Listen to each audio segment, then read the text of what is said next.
From the Kryon entourage, I am the wisdom of the feminine divine, in honor of the wisdom of the masculine divine. Speaking in these times of change, encouraging you to continue to grow in the balance of love and respect deep within your very being. To create the coherence of consciousness that is now possible upon the planet.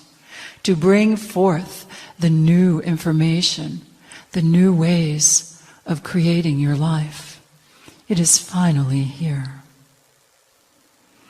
Take a deep breath, please.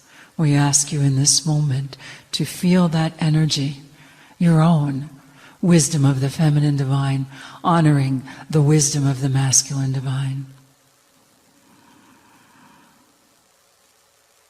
The unity, the peace is deep. It radiates each one of you beautifully, like a tuning fork. The vibrational frequency you give off in this moment is one of greater wholeness, greater holiness that we have known, only now you bring it into your daily life. Feel the energy. What is in your heart in this moment? What are you feeling? We ask you that now, please. Speak up. What do you feel? Love. Excitement. Gratitude. Possibilities. Joy. Expansion. Let us take this energy of expansion to another level.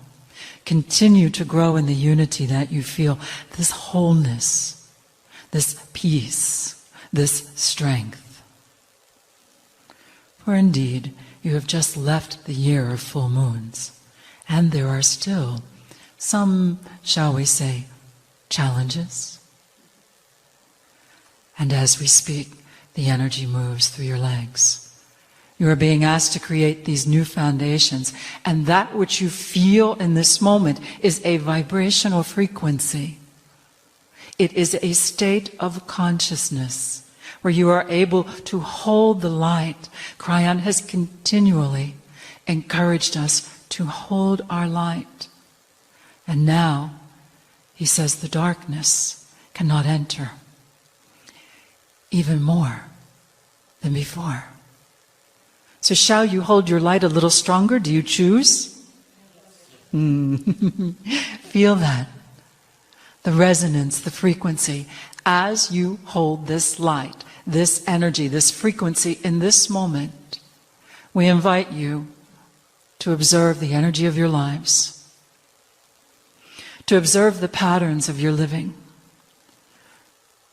For there are places where you are very happy, and there are places where there is still challenge.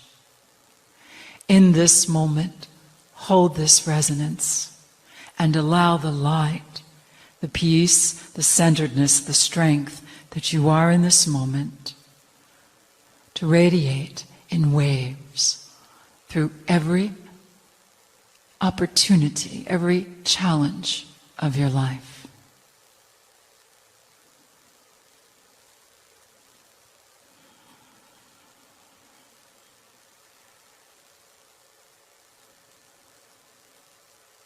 How do you feel now?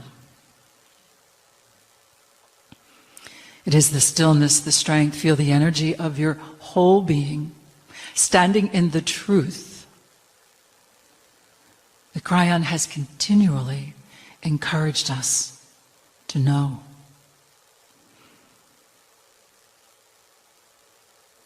As the wisdom of the feminine divine, honoring the wisdom of the masculine divine, you are now creating within your own being the invitation for this new level of unity. And in that unity comes the strength, the ability, and the next steps of your co-creating your enlightened life. Let go of the details in the moment. Simply allow the energy. Be the lighthouse. Turn up the volume. Let it shine for your life first, and then think of those that you love, those that you wish that you could help them. Let us go one step further before we finish. Hold the vibrational frequency of your being as you have them in your consciousness. Allow their unity of the divine feminine and the divine masculine to begin to calibrate, vibrate, inspire, remind, be the example. But first, simply be, without any concern for being the example, but simply know that your vibrational frequency inspires others into the energy of their fullness. Observe the energy around your head and through your heart. Take a deep breath, please.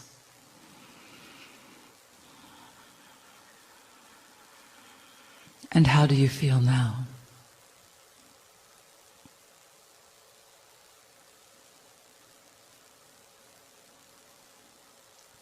Precisely. Precisely well. Very well done.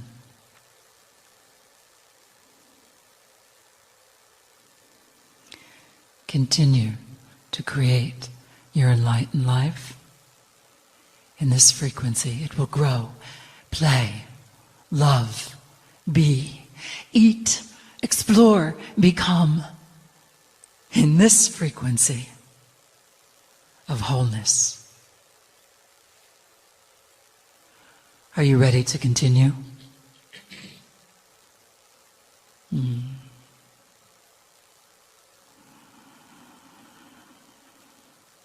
Kryon has constantly said, you are dearly loved. You are dearly loved. You are the dearly loved, and as you continue to radiate that, you become it and you remind others, dearly loved. Does that please you? For it pleases us. An honor to speak with you, heart to heart, being to being.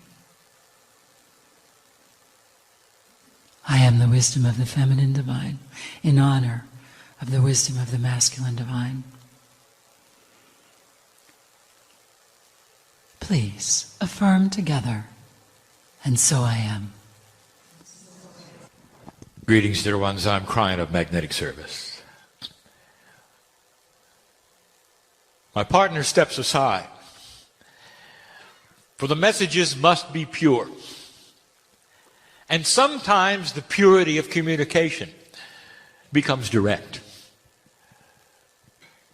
The directness of what we wish to say to you sometimes flies in the face of what you expected, or what you thought, or what you'd learned, or even the biases that you came with. The channeling this year, the channeling today, later, is the beginning of what we will call a series of demystifying the New Age. Putting it into systems and words that you will understand, but that might violate the very premise of what you thought it was. But now, more than any time in history, you're ready to hear it. For the old soul has the sophistication and the ability to sort out these things in order to move forward. The very paradigm of what you think it's about is starting to shift. And you're going to be the teachers to the ones around you of what to do next. Let's discuss very briefly, right now, the ones that are here, sitting in the room, the ones who are listening to this message. I know who you are. I know who you are in what you would call the future of the ones who sit here. I know the numbers, finite, the souls, the eyes who are going to watch and hear. And I've got a message.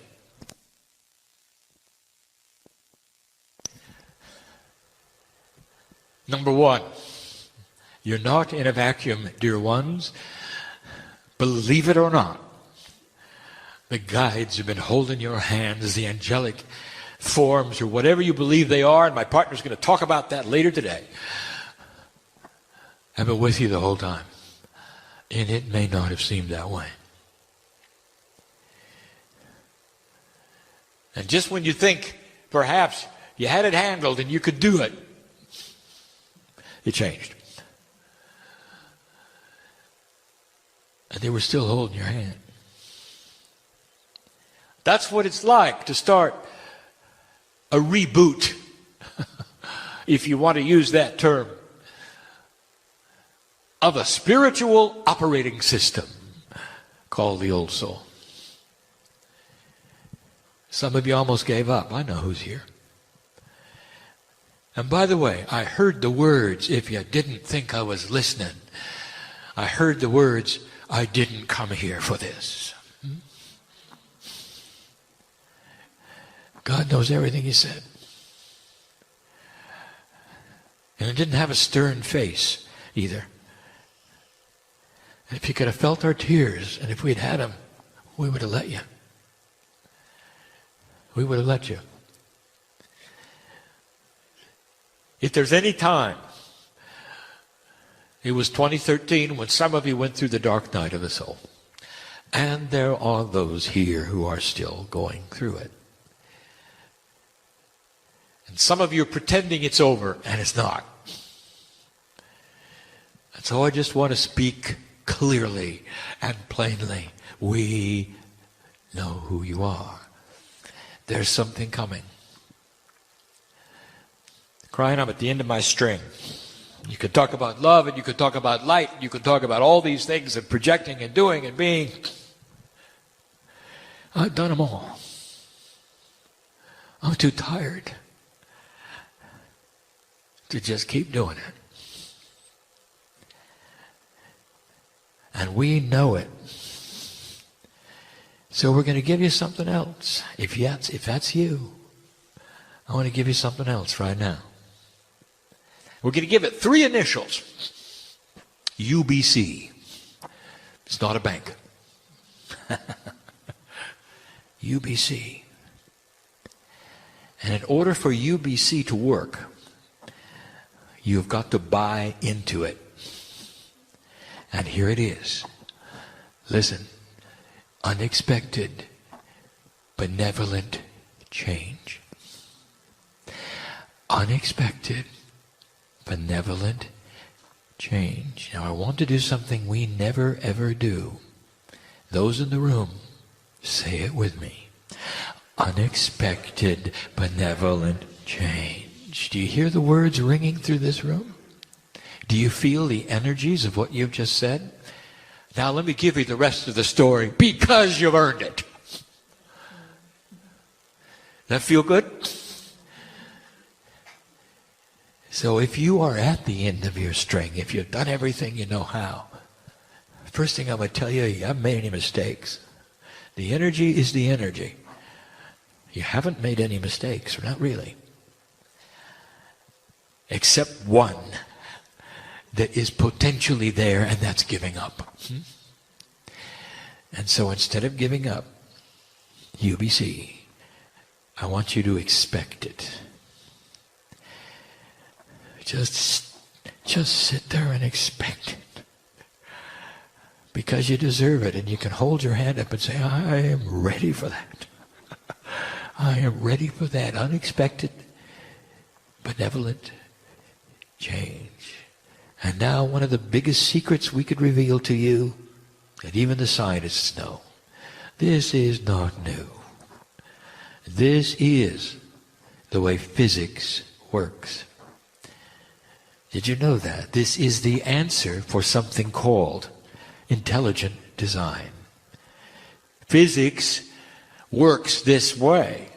Did you know the evolvement of the galaxy itself is filled with unexpected benevolent change? When science looks into the universal scheme of things and they see creation, they don't see a random system at all. They see UBC, creating kind of life everywhere. There's outside of chance. Expect things outside of chance.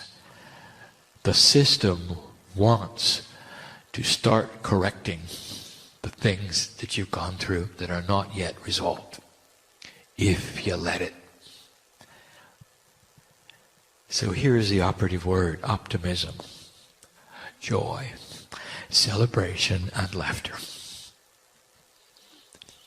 And you may say, I don't have it in me. Oh yeah, you do. Yes, you do. Think about everything resolving itself. Would you laugh then? Could you be joyful then? Then do it now. That is the challenge of the day. And that's what we wanted to bring to you in these few moments. And then I'll see you later. And so it is. And in this time we will ask you to focus upon your feet and beneath your feet, the connection with the earth. And we ask you to affirm and to say along with us, I choose to be fully present in my body. Would you repeat that? In my daily life.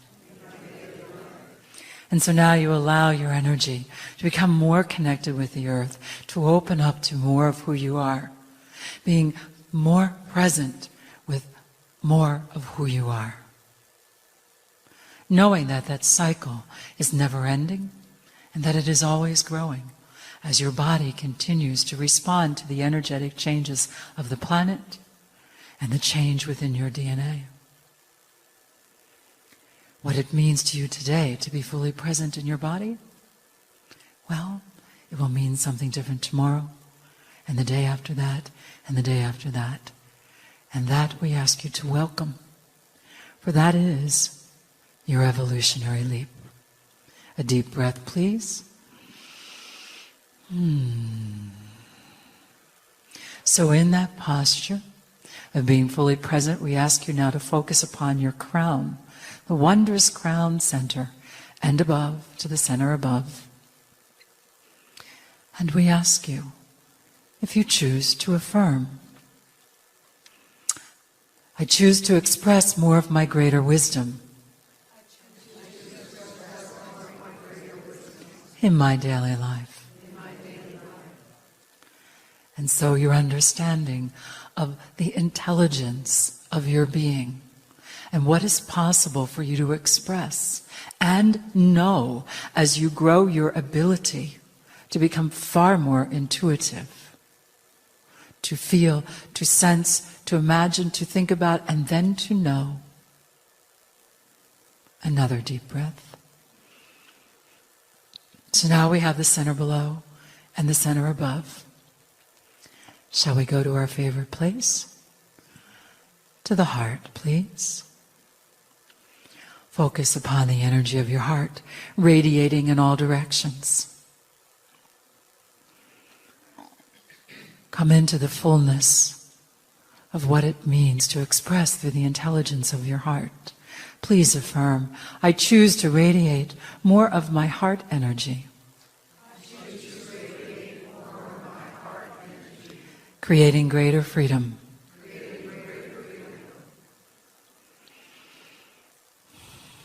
And another deep breath.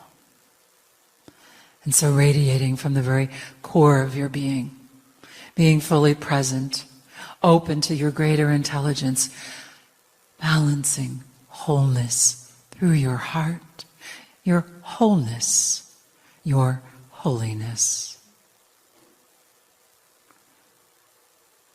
Ready to be fully present to enjoy the company of the magnetic master, our beloved Kryon.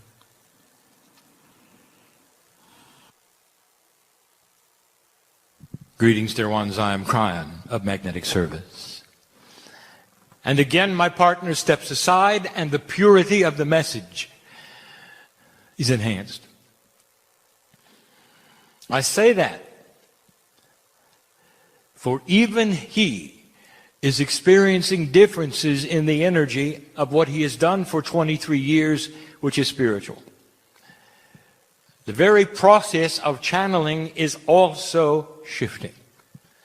If indeed channeling is an open message coming from the portal of the pineal, and if indeed the energy of the planet is starting to support this, it means that that particular channel, that opening, that portal is going to get bigger.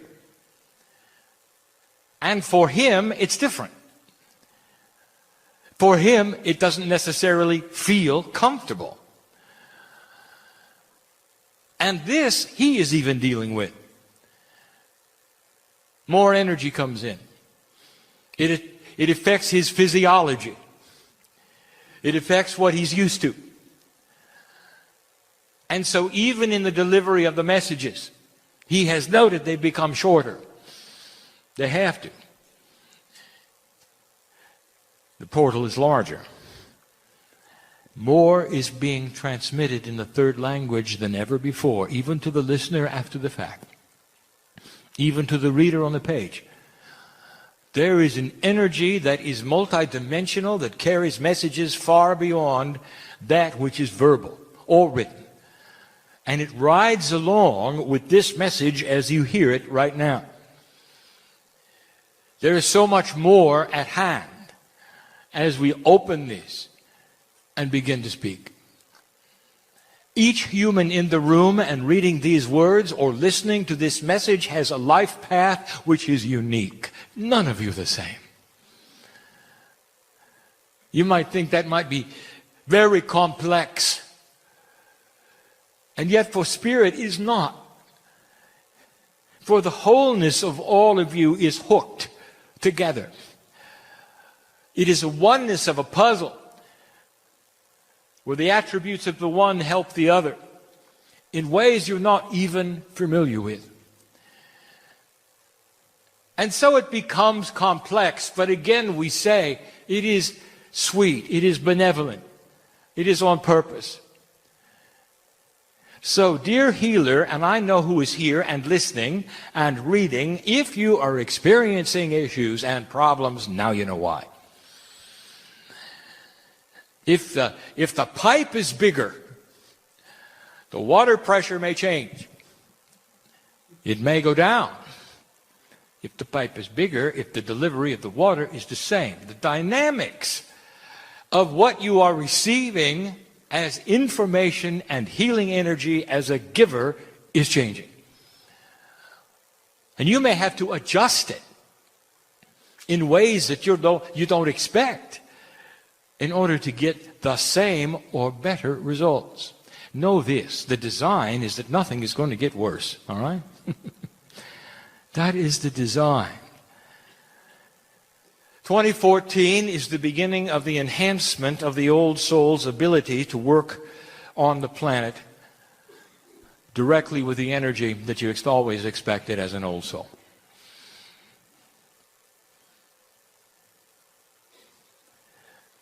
It's the beginning of your time. And it's going to take a while, and some of you are not going to feel it for a while because you're different. But in general, there should be a feeling in all of you, and those listening, there should be a feeling that the year is different than last year. You ought to be able to take a deep breath and say, I'm so glad it's 2014. And feel the difference and not just echo what somebody's told you. And that is the personal touch of you and your innate, the intuition that you have. And so we began a series of lectures never telling my partner when they're going to occur, about demystifying the New Age. And in the process, we have said this may very well be offensive, especially to teachers who have a mindset that they've always taught a certain thing a certain way. Let me address the teachers just for a moment. Dear ones, in the old energy, absolutely everything you got was pushed through a filter. A dark filter of old energy. So much of what you had were metaphors, we'll talk about that in a moment, that you then linearized and delivered the best you could. Nobody got it wrong. You did the best you could. But when you take the filter away and you see what it really is, please understand, this is a gift. There's no judgment. As you open the eyes and see, it's different than I've been teaching. Celebrate it. And then teach what you see. All these things that are coming about, that are going to start to clarify what you've been doing, may very well shift a little bit of the paradigm you always thought you had control over. It's going to be a little different. It's like those who hear the lyrics of a song and then finally see them in print and realize you've been singing it wrong. The word is not that word. It's like that. So you might have been singing the song and teaching the song and enjoying the song and open the manual, and finally you get to see it written down and you go, oops. So you take a deep breath for a moment and say, it's okay, it's okay. Now I'll just know better and teach it differently. Human beings will take something like that and they'll twist it. And they'll look at their lives and say, I've been doing it wrong. Do you understand that's old energy teaching? That's an old energy consciousness? Perception. Perception about the future. The first thing we want to give you is an admonishment to try to desingularize things. We have said this before. What you do as human beings in your perception is try to align things so that you are satisfied with the linearity and the compartmentalization that you have seen them. Even though some concepts are not that way, you create them that way. Now let me get more specific so you know what I'm talking about. Spirit has always spoken to humanity in code. If you've read the books of Revelation, it's in code. Nostradamus wrote in code so that his friends wouldn't know what he was doing. That's a little different. But true spiritual prophecy, and sometimes the most profound messages, even to the indigenous, came in code. And the code were metaphors.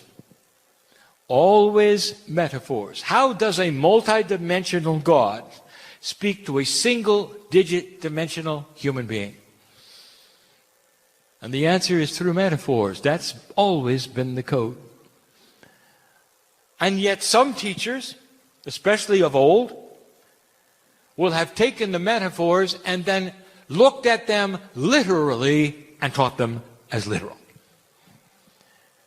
This is common, and you all know this. The 7 days it took to create the earth were not 7 days. They were 7 dispensations of benevolent grace where things were created in a way that made sense. And the result was the planet. But this is what we're speaking of. You know this now. You've seen the common sense of it, and you've figured out this is what Spirit really meant. So it's time to start applying that to some of the things that you hear daily or have been taught about metaphysics in general. The minutiae in particular. And it's the minutiae that'll get you in trouble. Anytime you hear the word crystalline associated with anything, whether it's a grid or it's a planet or whether it's an entity, do you understand that that is metaphorical, and it means that which holds vibration or remembers?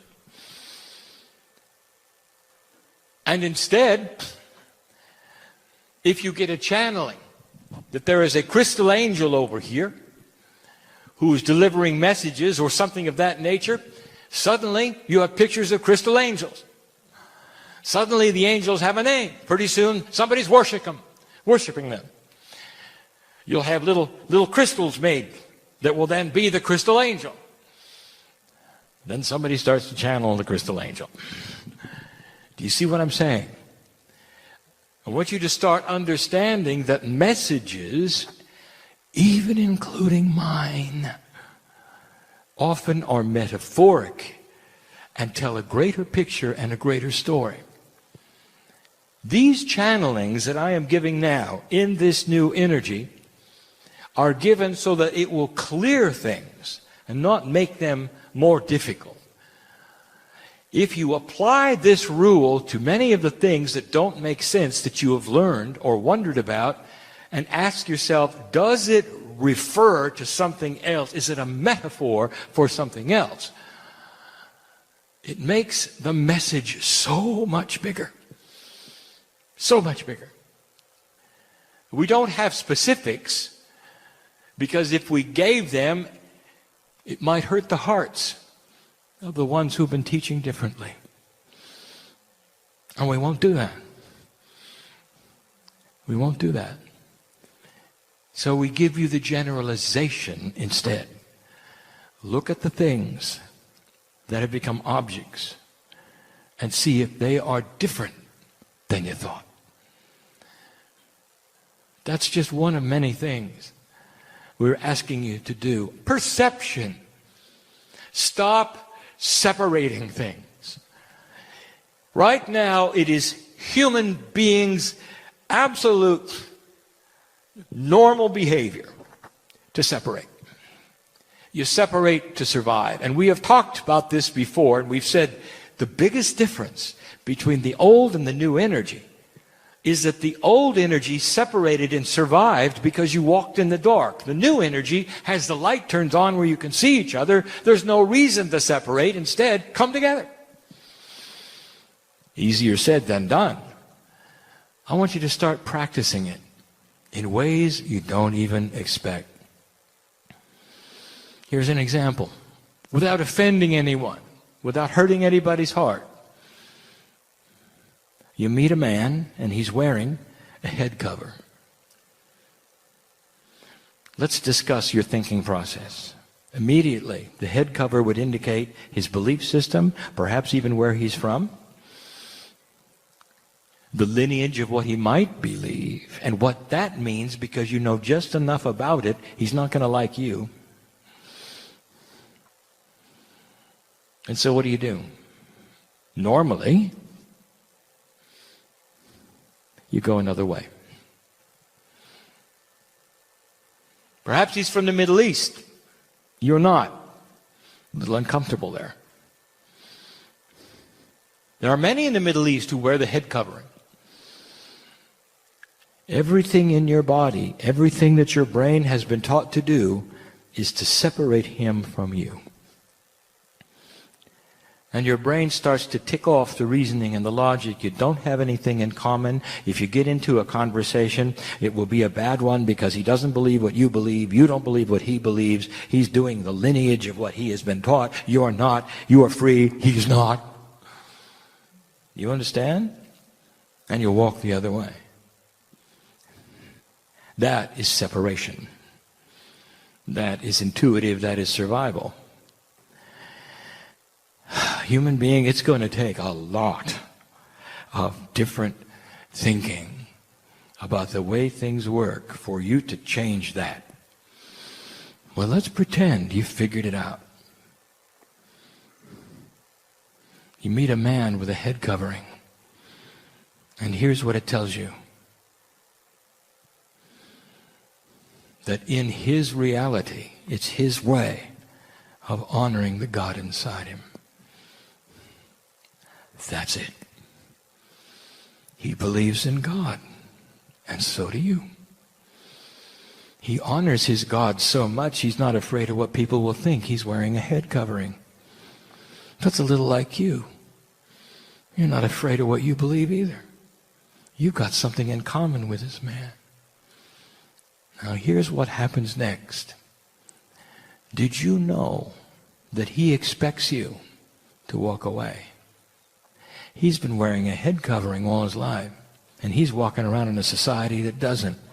He's seen it over and over. And instead, what do? You shake his hand. You look in his eye. You greet the God in him and the God in you. You've got things in common. You don't even have to talk about it. You don't even have to make friends. What do you think his reaction is? He sees a balanced person who doesn't care if he's wearing a head covering. He's not asking why. He just met a friend. Do you understand what just happened? Not only did you change your paradigm, you changed his. And maybe he will go from that place less apt to think that those who say they're esoteric are going to walk the other way. This is the beginning of a brand new set of rules. And we could extend this and extend it. We could talk about countries and what they might look at that would bring together other countries with them for strength instead of separation. The new paradigm is going to demand it. It's a new survival. You hear these things here in Channel. And you say, oh, how nice. It's a nice concept. And then you go outside, you forget. What I'm asking you to do is practice it. I dare you. How about that? And the reason I know how profound it is because I can see what's going to happen. I can see it because I've seen it already. The potential is so strong, I know it's there. It's not fortune telling to know a potential is 100%. You start doing this and you watch what happens. And it's not just a man with a head covering. It's the neighbor who doesn't believe what you believe. It's the one you've avoided. It's the one who perhaps even walks the other way when you come around. You get a chance in the chance meeting not to expect it. How about that? To walk right up to them and just greet them sweetly and move on. They'll think about that for a long time. Is the God in you able to do that? And the answer is yes. Dear ones, this takes work. When you start changing who you are, how you behave, and how you react, you're rewriting your humanism, aren't you? You're rewriting it. That's the invitation. Never before in the history of spiritual humanity, since the seeding of the planet took place, have the cells of your body been more receptive to suggestion. Suggestion of behavior. What works and what does not work. I will say it again. The new balance on the planet is the paradigm of survival. That is to say, the balanced ones are the ones who are going to be seen as strong. And these are the ones who are going to survive in the chaos around them. In the past, the ones who had chaos attracted the most attention and got what they wanted. Now they will be seen as flailing children that misbehave. And humanity will look for balance. Individuals, businesses, spiritual systems that make spiritual sense and common sense. The New Age is also called the esoteric. There are many names for it, and if you're listening to this, I want you to combine these together. There are places on the planet where the word New Age means cult. It's replaced by the words esoteric. And so use these both interchangeably if you wish, I am, so that you'll understand the meanings of what follow. There are many out there who are channeling. And some of the names you recognize because they've been channeling them for a long time. I will go ahead and mention some of the groups that are represented in a moment. I do this in full love, not to offend anyone, not to make them different or wrong, but to open up possibilities that are grander even than what they teach. There are many groups being channeled, many books regarding these groups. We mentioned those of the Arcturian. We mentioned those from Sirius. We mentioned the Pleiadians and those from Orion. This is 4, and there's many more. And it's confusing. I know what humans think. We live with you. We hold your hand through difficulties. We cry with you. We laugh. We are your support. And then when someone comes along and you read a message and it resounds of someone channeling those from Orion, and you say, these are my group, and you cling to it, and you put a box around it, and that is who you want to be. And when somebody says, well, what about the Arcturians? And you say, well, I don't know about them. I've never heard of them. I just know about the Orion. And those are the real ones because those are the ones I resonate with. And that is true. They're helping me. They're helping me. And so what have you done? You've excluded the others because that's what survival does. I want to demystify this. I want to tell you who they are. They have a similarity, dear ones, and I'm going to have to start at the beginning. And here we go. With things that are not provable, with the history of the galaxy that you might have heard from others or me. It is one of the most beautiful stories we could ever tell, once upon a time. A galaxy filled with the love of God, the source, that had a system. 4 billion years old or more. Of a time where you could develop planets that were already there, already cool, and ready for life. And in this system, one at a time in the galaxy, one planet at a time, they would have the choice to be seeded with spirituality, have their DNA changed, and a test of thousands of years of whether in the process of living, if they could discover the God inside. And if they did, they had permission to go into ascension status where the physical actually melds into a multidimensionality and they become an ascended planet. And in the process of becoming an ascended planet,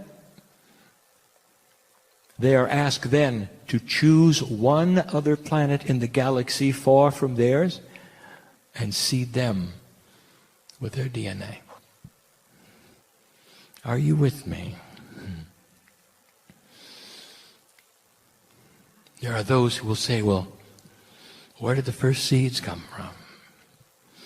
The center, the great central sun, the core, that which you call God.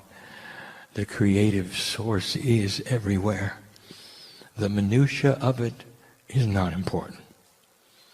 What's important that you know is this. Number one, they look a lot like you. And number two, they have DNA like yours. And now I'm going to give you information we've given you before, but you should know it just so that you know it. When you start discovering life in your solar system and beyond, you're going to find that DNA is common.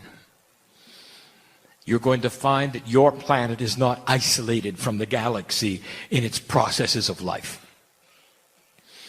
That evolution treats things differently because of the environment on different planets, but in basic terms, they're humanoid, and they look like you.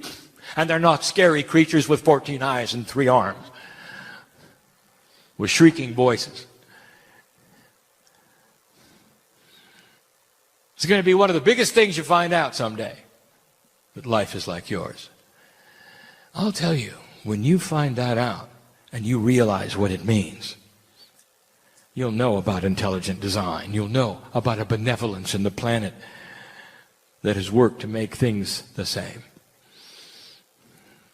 4 billion years ago, can you imagine? The first planet to do this has no name. And the group that they were on, the names of the citizens, the race, whatever you want to call, has no name. It was too far long. It was too long ago. It took millions of years. And they made it. Against all odds. It's a story, by the way, that we all know. That was the beginning. And what a story it is. And what they went through.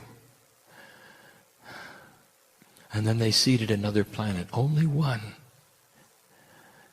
Only one. In a beach of sand that goes as far as you can see, only one grain of sand gets selected for the choice. The special one.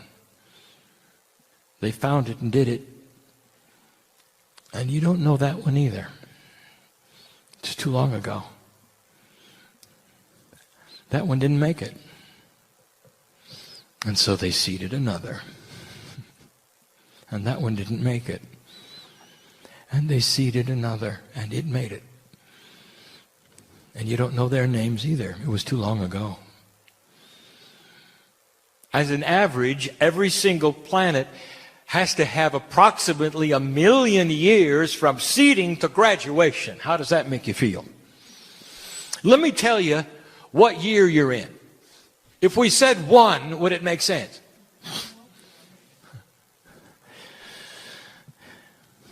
Well, you got a long way to go.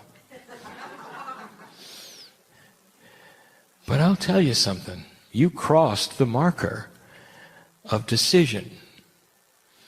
The point at which the planets begin to understand what they're doing and what the goal is starts the clock.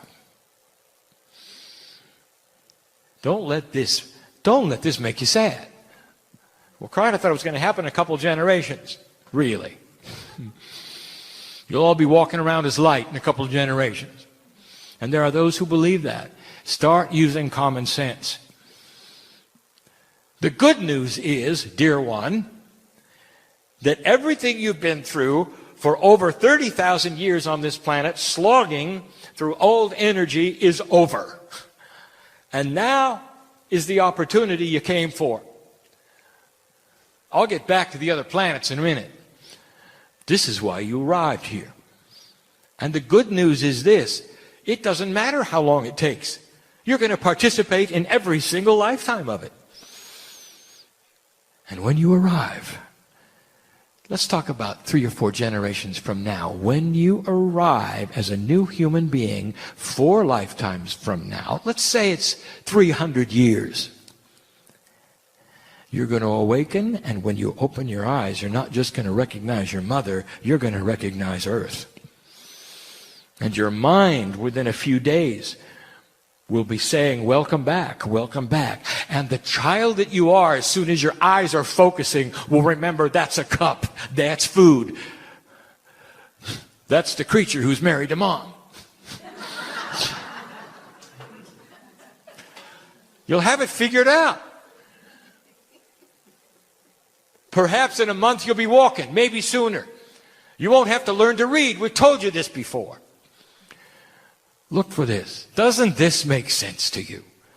This is what evolution that is spiritual is going to contain. There's going to be some fast tracking going on we haven't told you about yet. There's some masters coming back, and you won't see them as masters. You'll see them as inventors. It's okay. They don't care. Fast tracking for you. What's next? As they bring a multi-dimensional inventions to the planet that allow you to understand the templates of matter. Now, that may mean nothing to you. Do you understand that if you knew the template of matter, no matter what the object was, you could create it?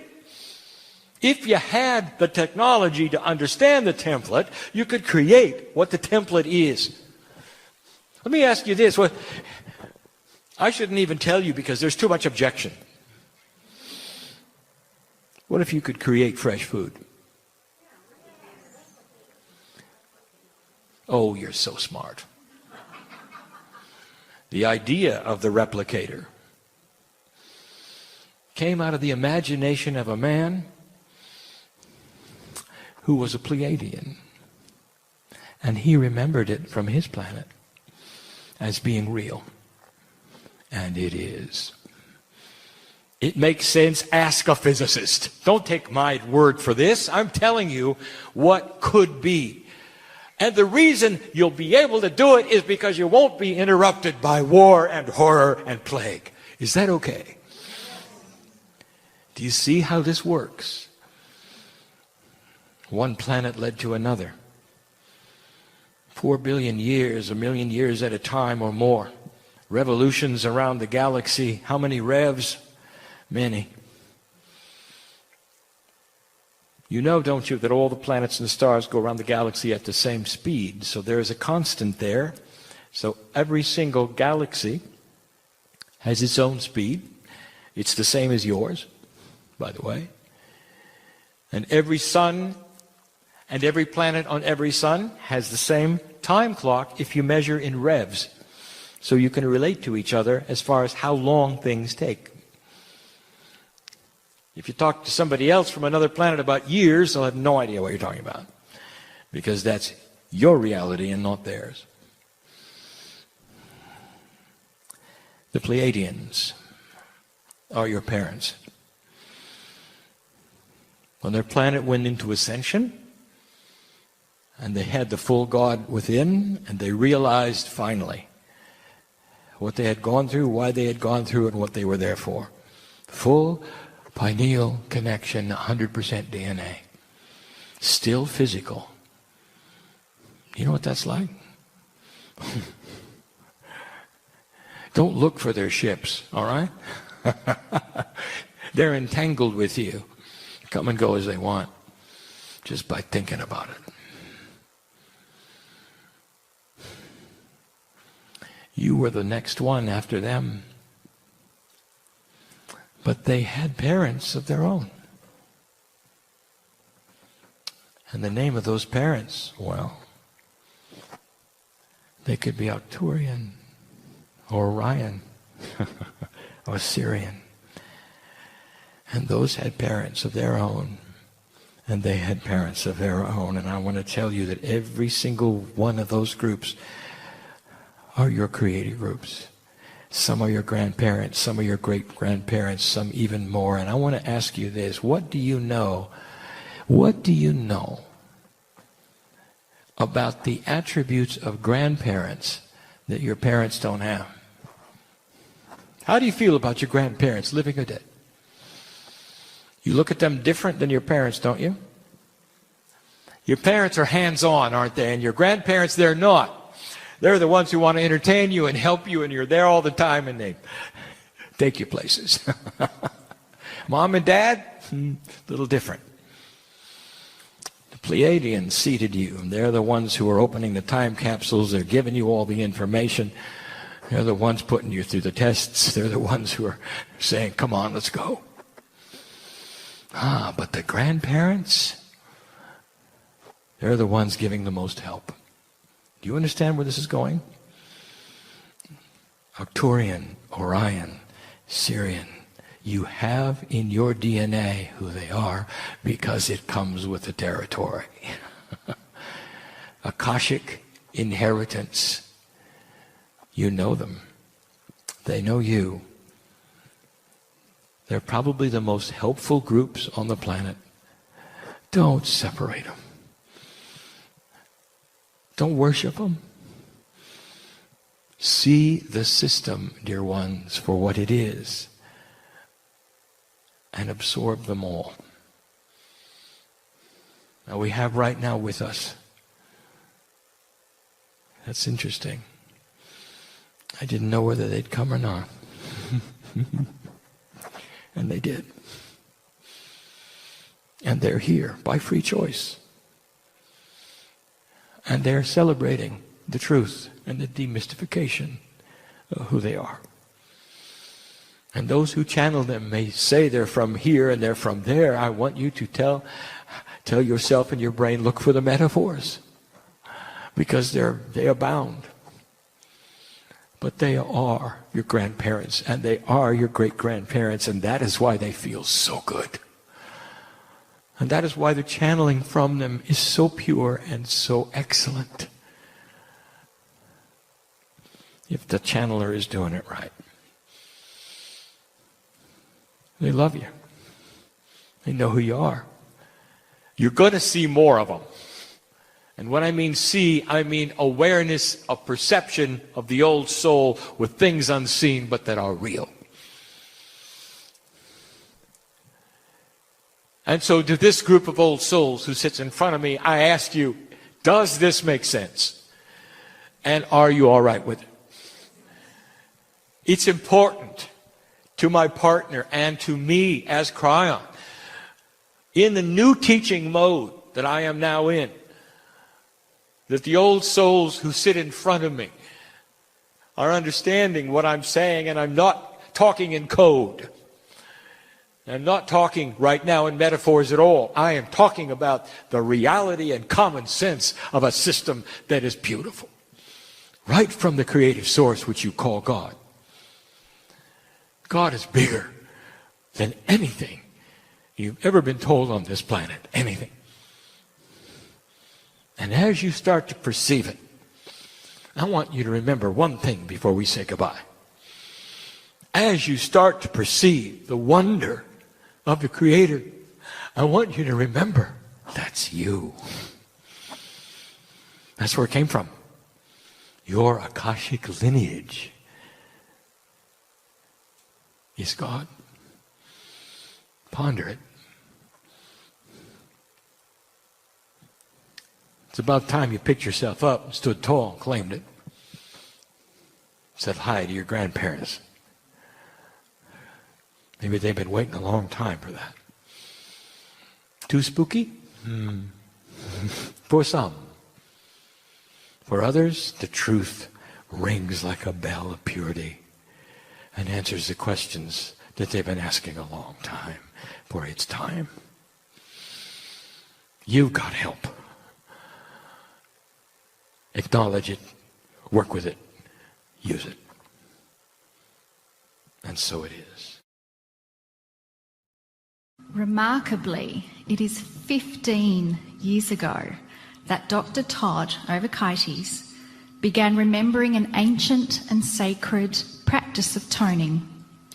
This remembrance gave birth to what is known today across the globe as the pineal tones.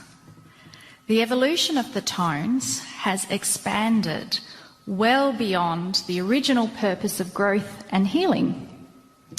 Under the loving guidance and instruction from Kryon, Dr. Todd was informed about the true purpose of the tones, which was to create a Lemurian choir and sing the tones on December 21, 2012, in Maui, Hawaii.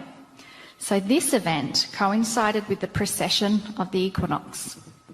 Since then, Dr. Todd has assembled 4 other significant choirs. 3 of them corresponded to where the Pleiadian time capsules occur. Kryon has told us that there are 12 major time capsules, represented by matching pairs of nodes and nulls. So think of these time capsules as portals that transfer quantum energies to the grids of the Earth, allowing for higher consciousness, invention, and human DNA evolution.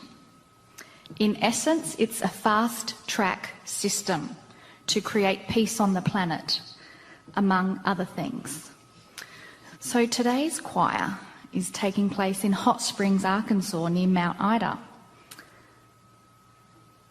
which is yet another significant portal. It's one of the 12 pairs. The other unique feature is that we're on top of a substantial amount of quartz, and geologists are even known to say that the highest, best quality quartz in the world are found in Arkansas and Brazil.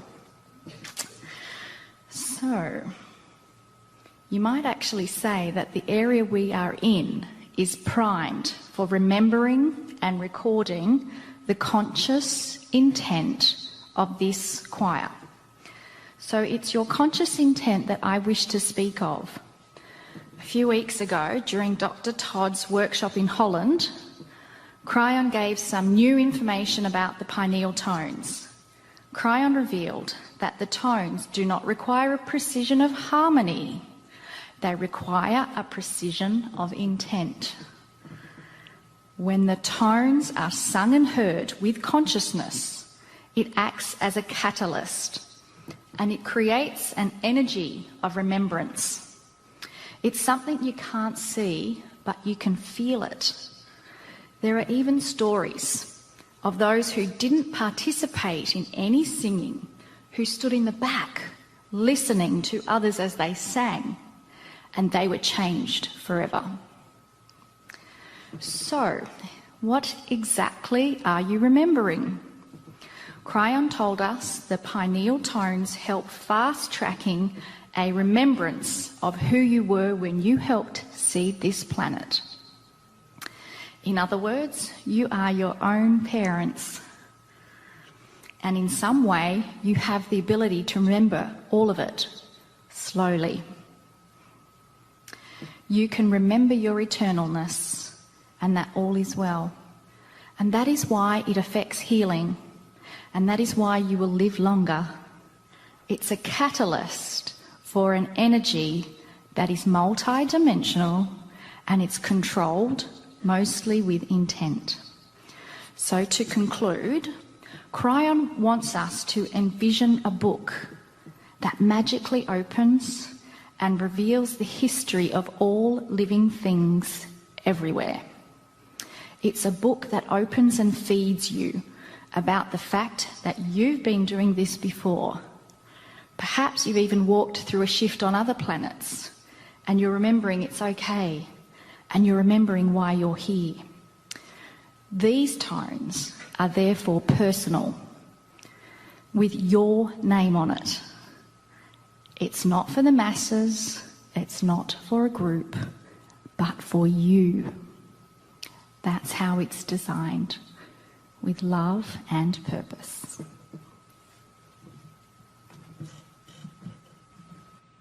Greetings, dear ones. I am Kryon of Magnetic Service. We are with you 7 short times this day. And typically, with what we have done in the past, we wish to emphasize each time with a letter. 7 letters that spell crystal. And the first is C. This is different from other gatherings. Other gatherings, there are many who come to hear the Kryon work, to hear the channelings, the voices from beyond. Not this gathering. This is a gathering with purpose, and the Kryon channeling is an addendum, a guidance. for what is here. I want you to understand an underlying principle of energy that is in this room now. And it's one that sometimes you miss. You miss it because you are consumed with the tones, with the purpose, with the intent, but you miss the real thing, and that is, what's this about? If someone were to hear you in here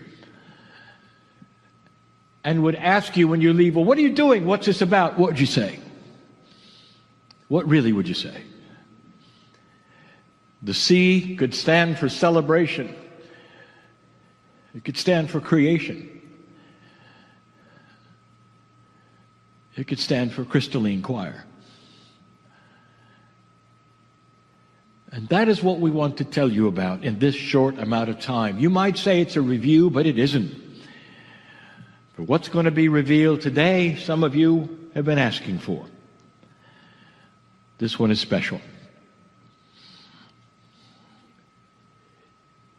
If you were with me in the crystalline quartz mines, a little way from here, you will have heard this information before. Many of you did not. Everything here was a setup, and it was set up when humanity was seeded. Over 200,000 years ago, when all of this began, that's not long. Not long at all. When the creation story itself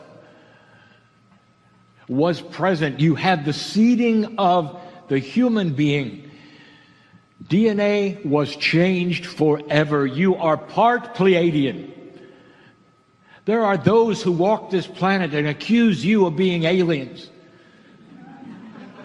You are. And so are they.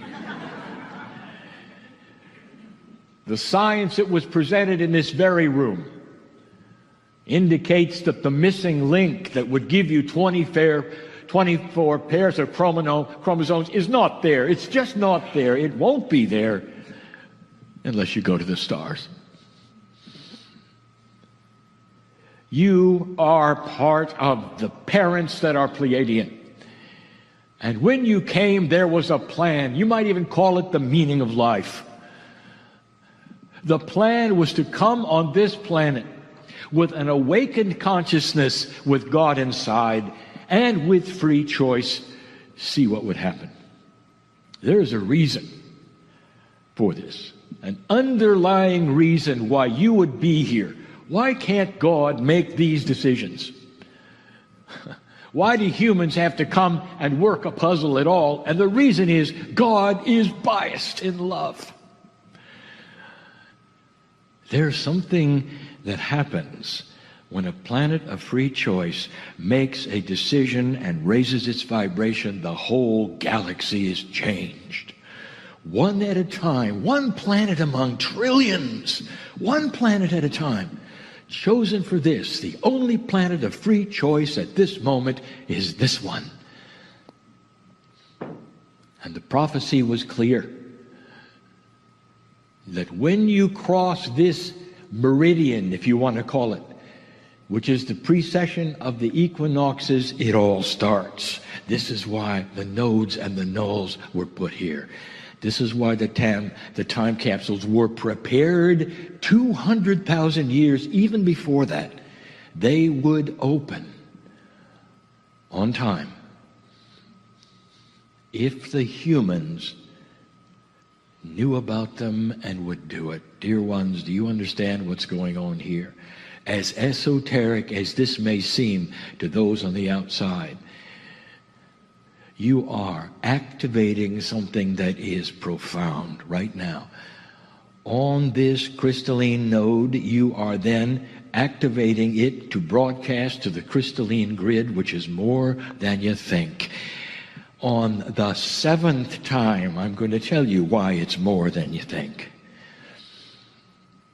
Once this is activated with the tones that you are doing now, it begins slowly to spread a remembrance, which oddly enough is the next letter. are. This is important. People have said, well, it's maybe a little too profound. What would have happened if there had been no Yah-E? What would have happened if there had been no crystalline choir, or perhaps even the choir of activation in Maui? What would have happened? And the answer is someone else would have done it. What would have happened if my partner had not taken on Kryon? Someone else would have done it. This is intrinsic to the time. It's important that you understand this. You're in the right time at the right place, but it had to happen. And it would have. But in this particular case, it happened perfectly, and there was a Yah-E. And he remembered. I want to ask you, what are the odds that a man of science would also remember that from his Pleiadian mother at this time on the planet? What are the odds? It ought to tell you, right time, right schedule. See, the crystalline choir begins now.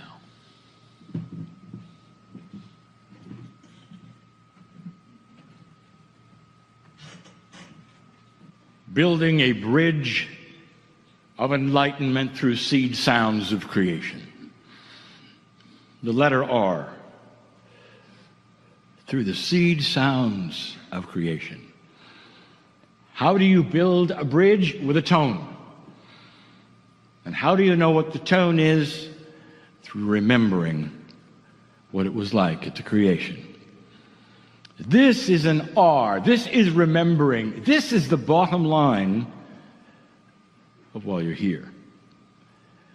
And you might ask yourself, remembering what?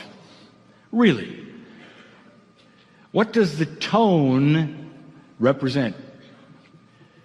What is it exactly that you are bringing from that long ago through the toning that is pineal, the pineal representing that reservoir of higher self-energy? What is it you're remembering? What was it like? What are the attributes? And how does it apply to today? These are the questions that are the basis and the actual elements to the crystalline grid, to this exercise today. What is it you're spreading into this node right now? What is it you're activating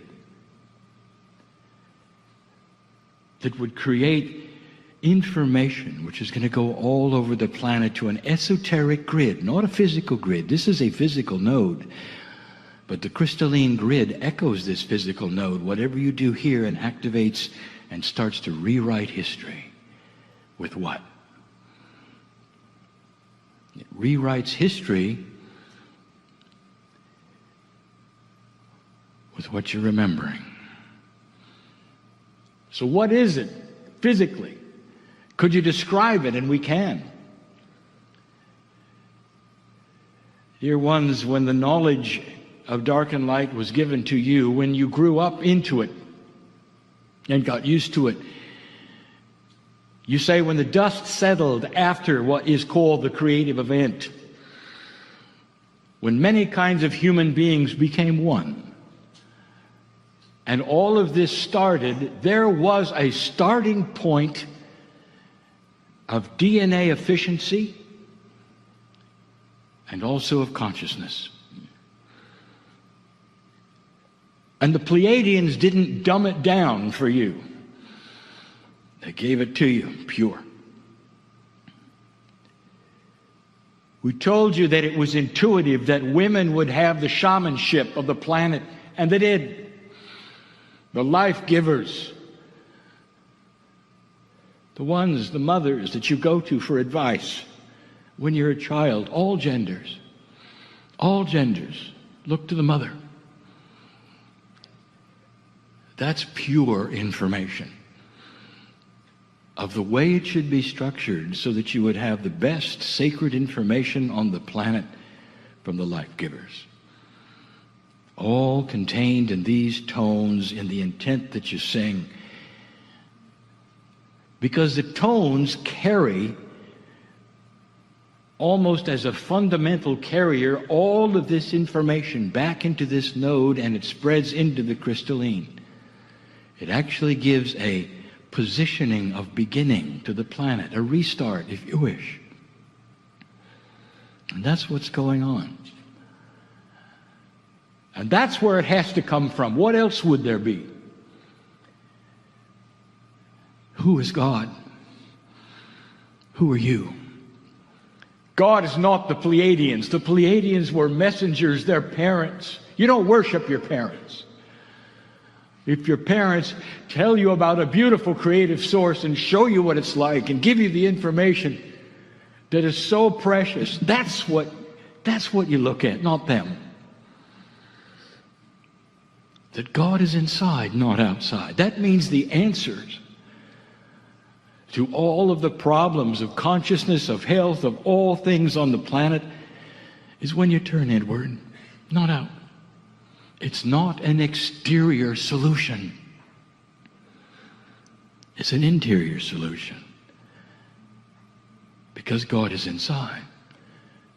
That is intuitive, sacred, original information, and it isn't here.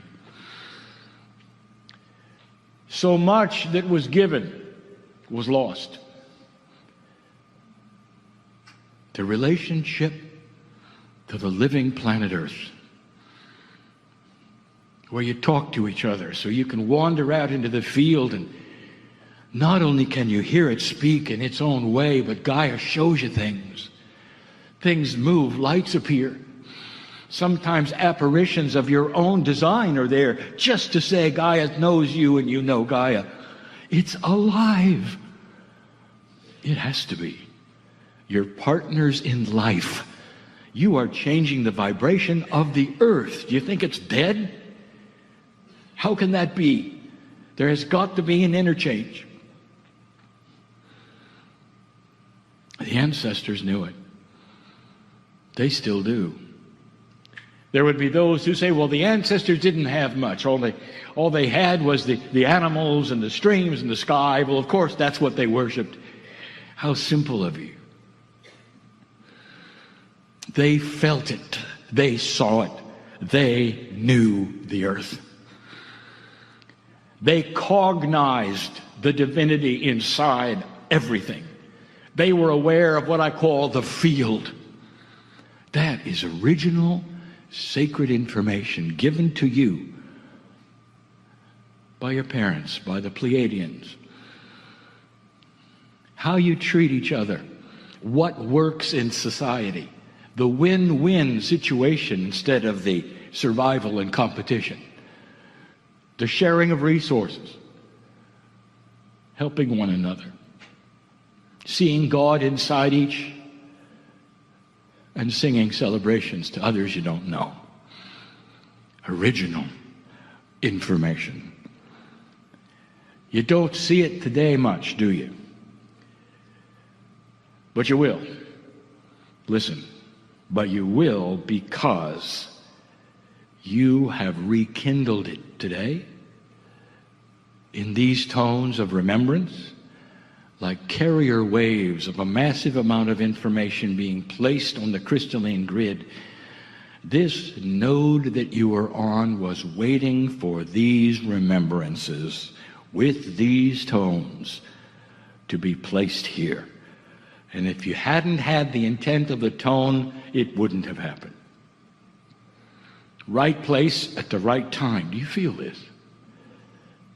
It's just not a place where you get together and sing and have fun. You're doing something. You may not all understand what I'm saying. You don't have to. For the Akash in you is remembering just enough to produce the intent of the tones that Ya'i has guided you to produce. In the way he has, this is a crystal node, and it's absorbing what you're doing right now.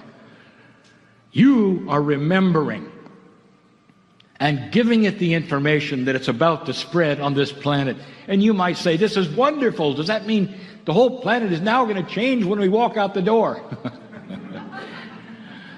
Oh, dear ones, it's got to start somewhere. Generations it will take. It has to start somewhere. There has to be a catalyst of remembrance. There has to be shift. This is part of it. Remembering, now you know. And that's just a few of the things, a very few, of the precious original purity of what the Pleiadians brought through their knowledge of the creative source. And now you have it. Congratulations for being in the right place at the right time.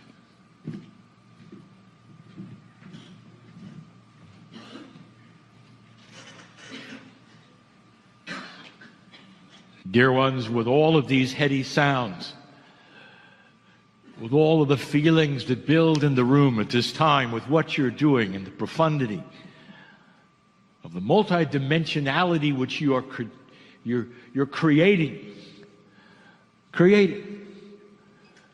it would be easy to forget. The letter Y is Yahweh. The most profound name of God in the Hebrew language. And there's a reason why we teach this in the Hebrew language. In a moment, we'll speak of it.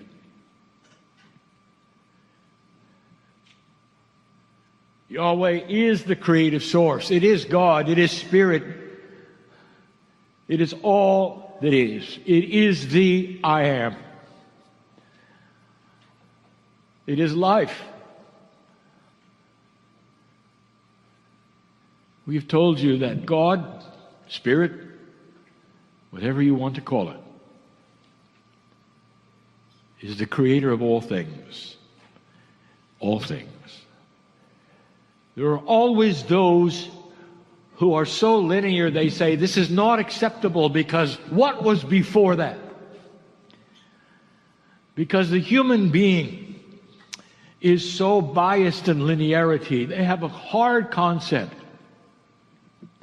with things that have no beginning. If you have a piece of string, it has a beginning and an end. And that is the way you see everything. Everything. It echoes that which is your life. It echoes that with everything you own. There's a beginning, there's an end. But not with God. Imagine a loving energy that always was and always will be. Before the universes existed, there was God. Before God, there was God. Think of it as a circle that never ends. Nothing breaks out of that circle. It was and always was original. That's why you're here.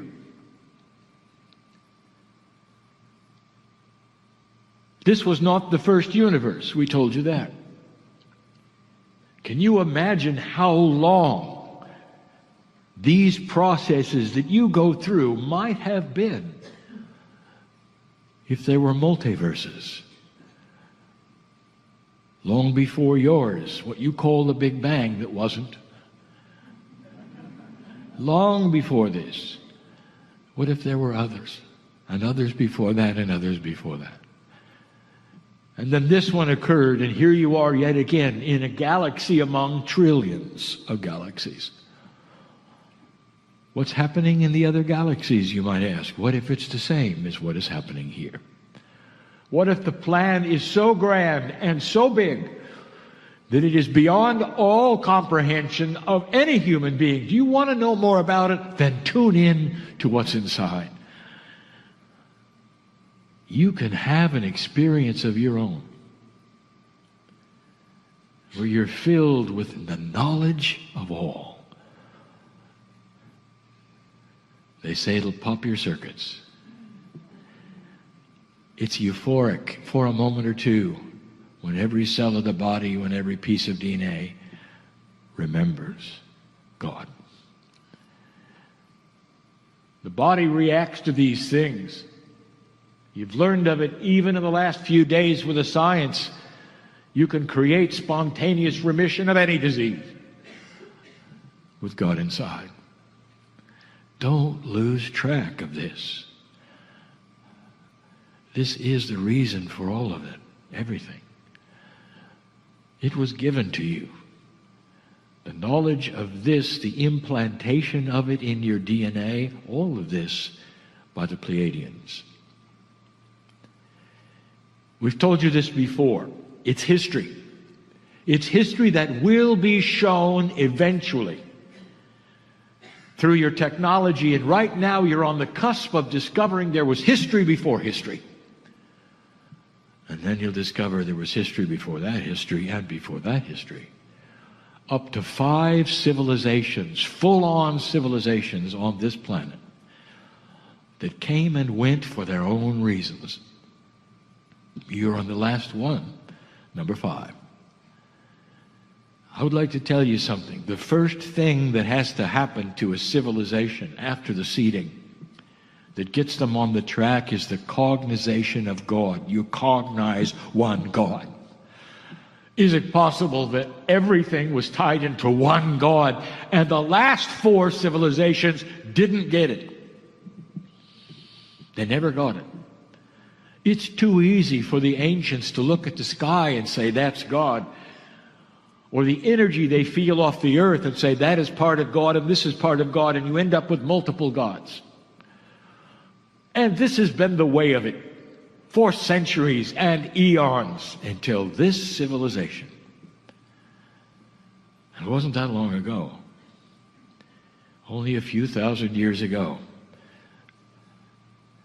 When one civilization on this planet, one culture on this planet gave you the concept, finally, of one God. The Israelites, the Hebrews, one God. And this then has become the norm, and all of this planet is monotheistic, and it's the first civilization of all the civilizations you've had that have gone this far. This is why there was so much hope. The next step after cognizing one God is cognizing harmony with one God. And that is what is taking place in this room. That is what's taking place on this planet.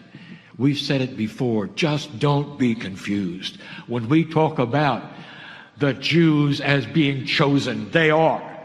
They were chosen to bring you one God, and they're chosen to bring you solution in their land based upon what they know about one God. That makes sense. They're not done. That's what they're chosen for. In this time. And we've said it, as goes the Jews, go earth. They've got to do it. This is the second step. But dear ones, it's right on schedule. We have seen it before. Don't forget the reason you're here. Yahweh, creator of all things, and inside each of you.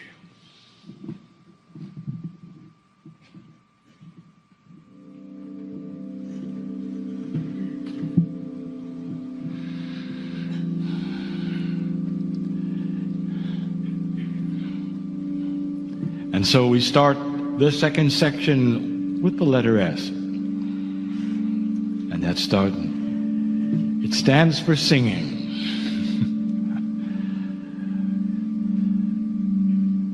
Dear ones, have you heard of somebody's heart singing?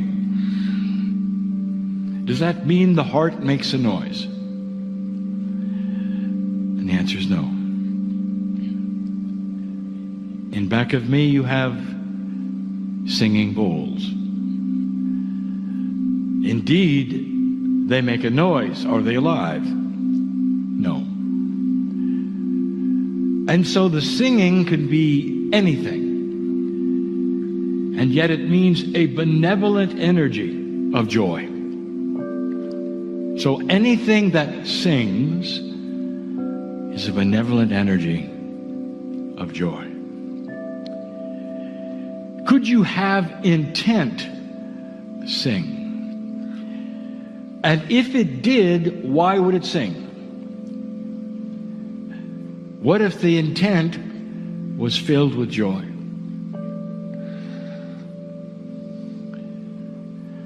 Your whole countenance would sing and be filled with joy the first time you would see the newborn, perhaps the one with your own biology. And every cell in your body would sing. Oddly enough, you might be weeping, but it sings. A crystalline choir is singing. And there are so many things in the air, a vibration and audible thing that you might hear with your ears, but what else might be singing? What if remembrance itself sings? What if Akashic remembrance can sing?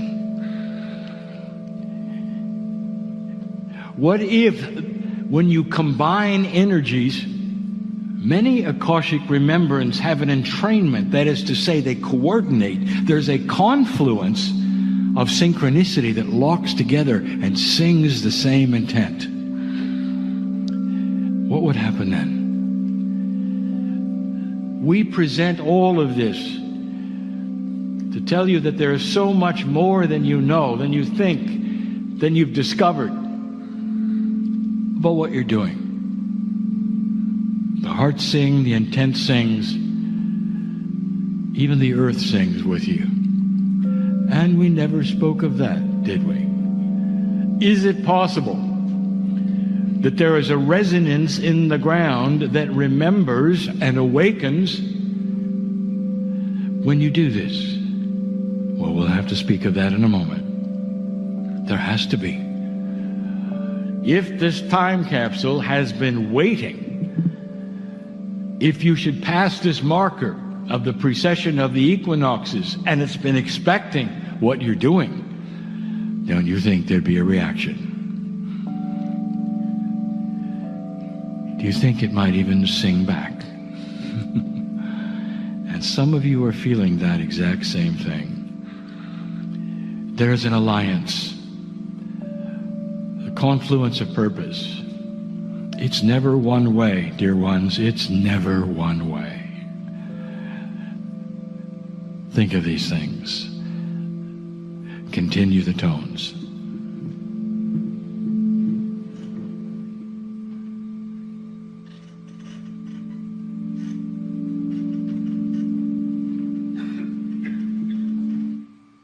Dear ones, the letter T stands for Todd.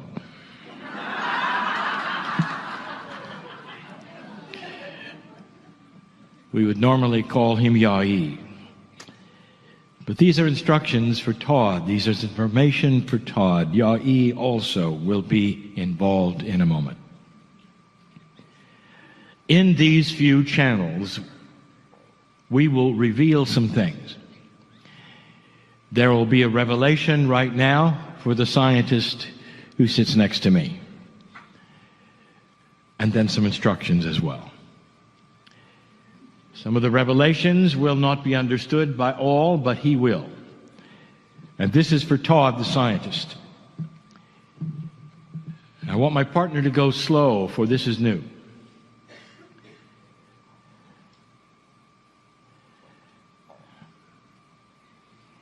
I want to talk about Lemuria, Todd. It is well known that the whole premise of your remembering comes from your Lemurian mother. For those who don't know, we never speak, not really, of the father side, but of the mother side.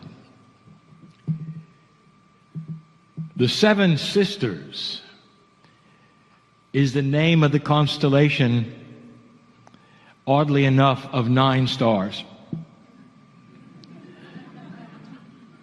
7 of which are seen in the sky as 7.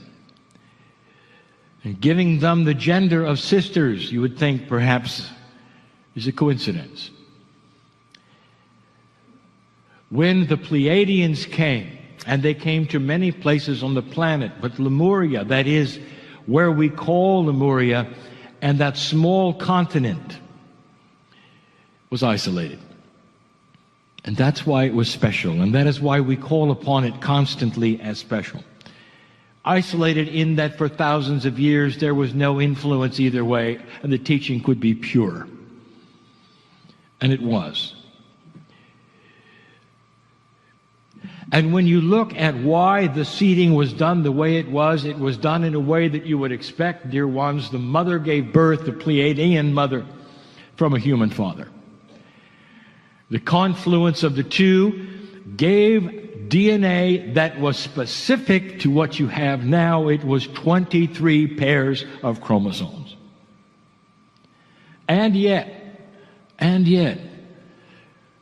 everything else is base 12. Everything. When you take a look at the physics, you see the base 12 everywhere. Dear ones, you see it even in your life and you don't realize it. Why are there 12 tones to an octave in music? Why is there 360 degrees in the compass? That's not metric. In fact, let me give you some information that perhaps you've never thought of.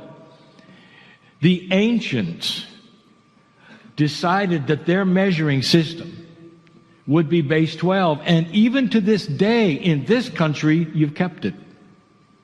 Have you ever looked at this? 12 inches in a foot, 3 feet in a yard. Ounces, 16s, 12s, 3s, 4s. That is an ancient system of measuring because everything is base 12. The metric system was adopted in certain civilizations for ease of counting,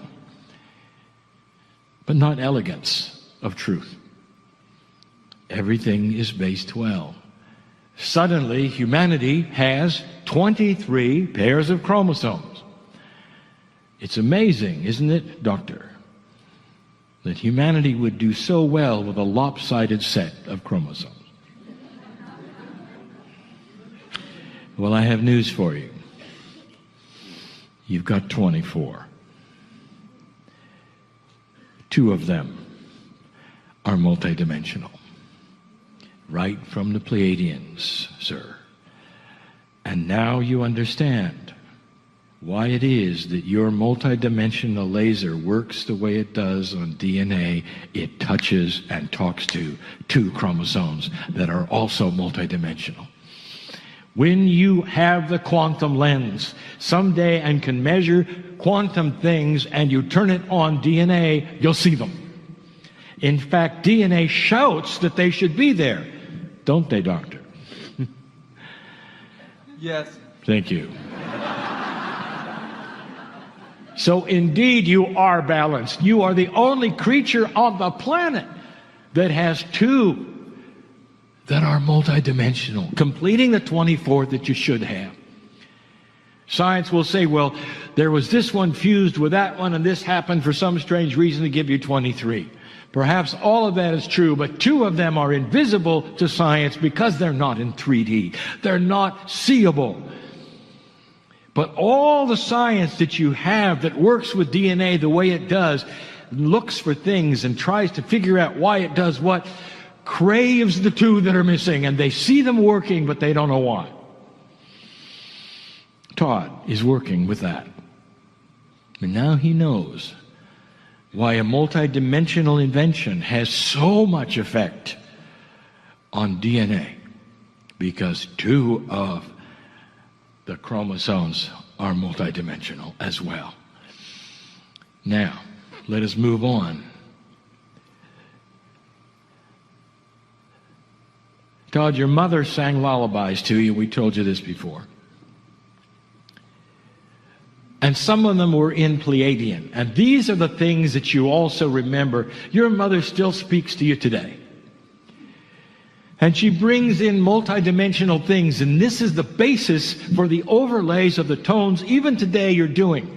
Bringing in a multidimensional part, which, by the way, now you realize comes from the multidimensional quantum parts of your DNA. You've remembered it, and it is there, and you are giving it out, perhaps for the first time. I have an assignment for you, sir. It seems simple. It may not be. You're going to meet again in May next year. Mont Blanc for a choir. By that time, I'm going to ask you to present 2 layers, simple 2 layers, not in Pleiadian, not multidimensional, because your mother sang them to you in Lemurian. They'll be simple. It's the first time we've ever asked you to use lyrics. Not sounds, not tones, but what you remember that your mother gave to you. Suddenly you will be a lyricist, putting them together with a melody perhaps you remember. Lemurian was easy.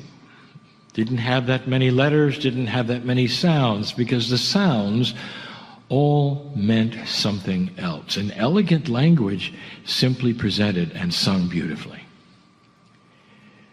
You might wonder, well, how are you going to remember such a thing? It's in there. It's in your Akash as strong as anything else. Your mother sang these in Lemurian. She had many languages. Multidimensional it was, some, but Lemurian very 3D, just for you. If you want perhaps any help, you might get an idea of what it might have sounded like, or even the meanings, from the kahuna who is here. You can recognize her. She's the only human here who regularly wears a plant on her head.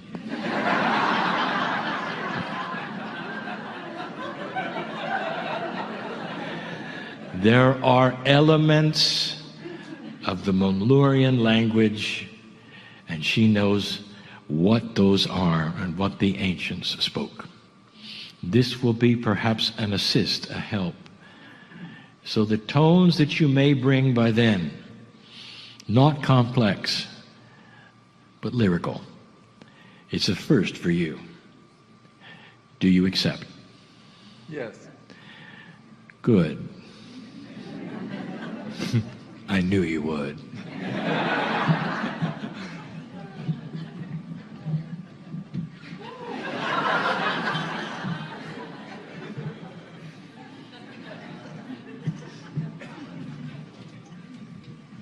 It was an earlier channel when we were where they mined the crystals, and we spoke about the attributes of crystalline that is different from any other stone, any other gem.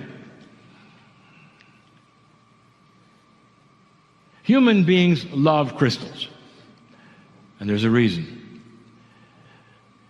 Because they speak to you, they vibrate. There's something there.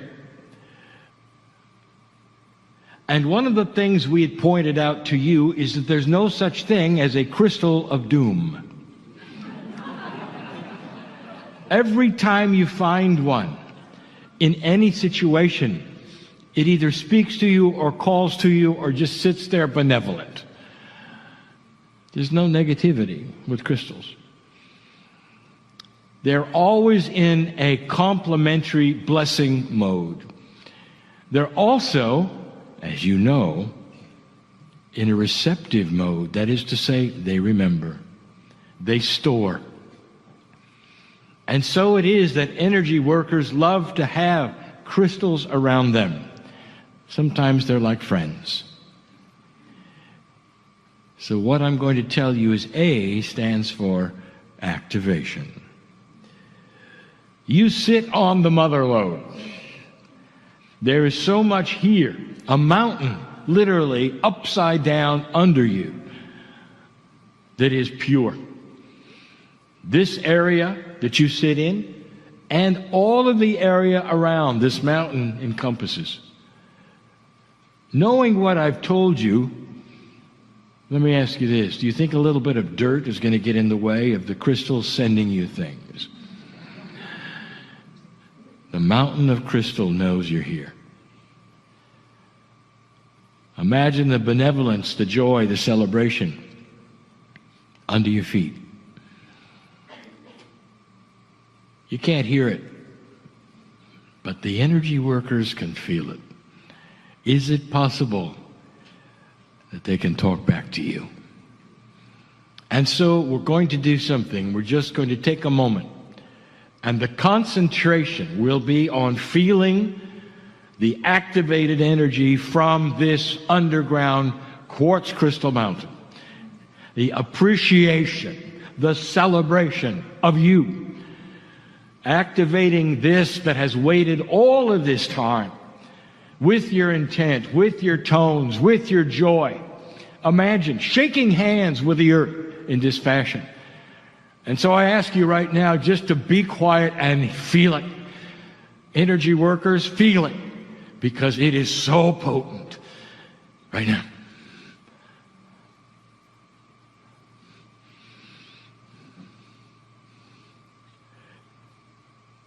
They're celebrating. Can you feel it? If you put out your hands, they'll tingle, dear ones. They're tingling because they are sending you gratitude. Crystals are benevolent. Feel this. You have just activated something special for this planet. There's so much thanks. Super benevolence. So deep in the earth that it knows you're here. You think they're in the dark. They don't think so. They know you. Your consciousness is allied with them. Can you feel this? Just for a moment.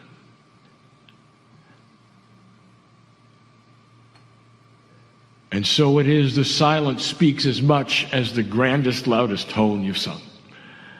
For this moment, the earth has spoken back and said, thank you. I have one last channel, and then the activation will be complete. And the one last channel will be linking this node to a comparable node, a null on the planet, with additional information you've been waiting for.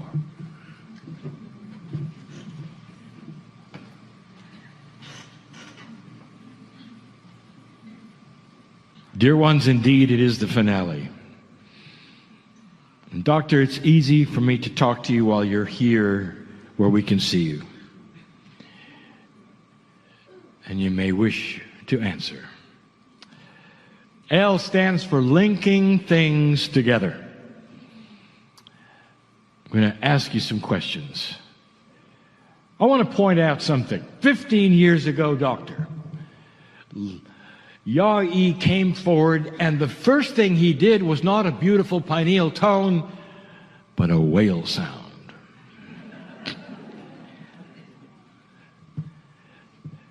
Did you know that today the longest tone that you did was a whale sound? What is it with whales and you?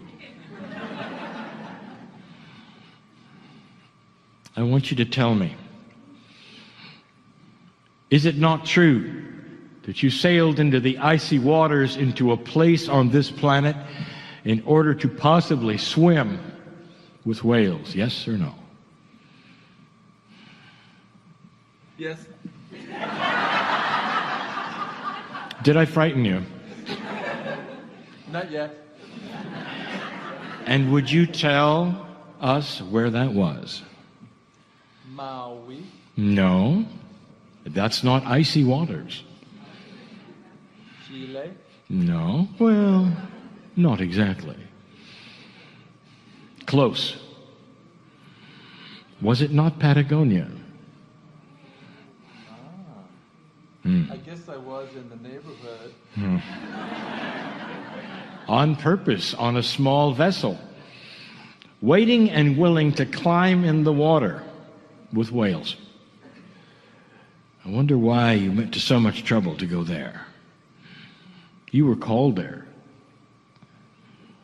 You were called there because, dear ones, that is where whales go to find their mates and to have children, their babies, and to produce.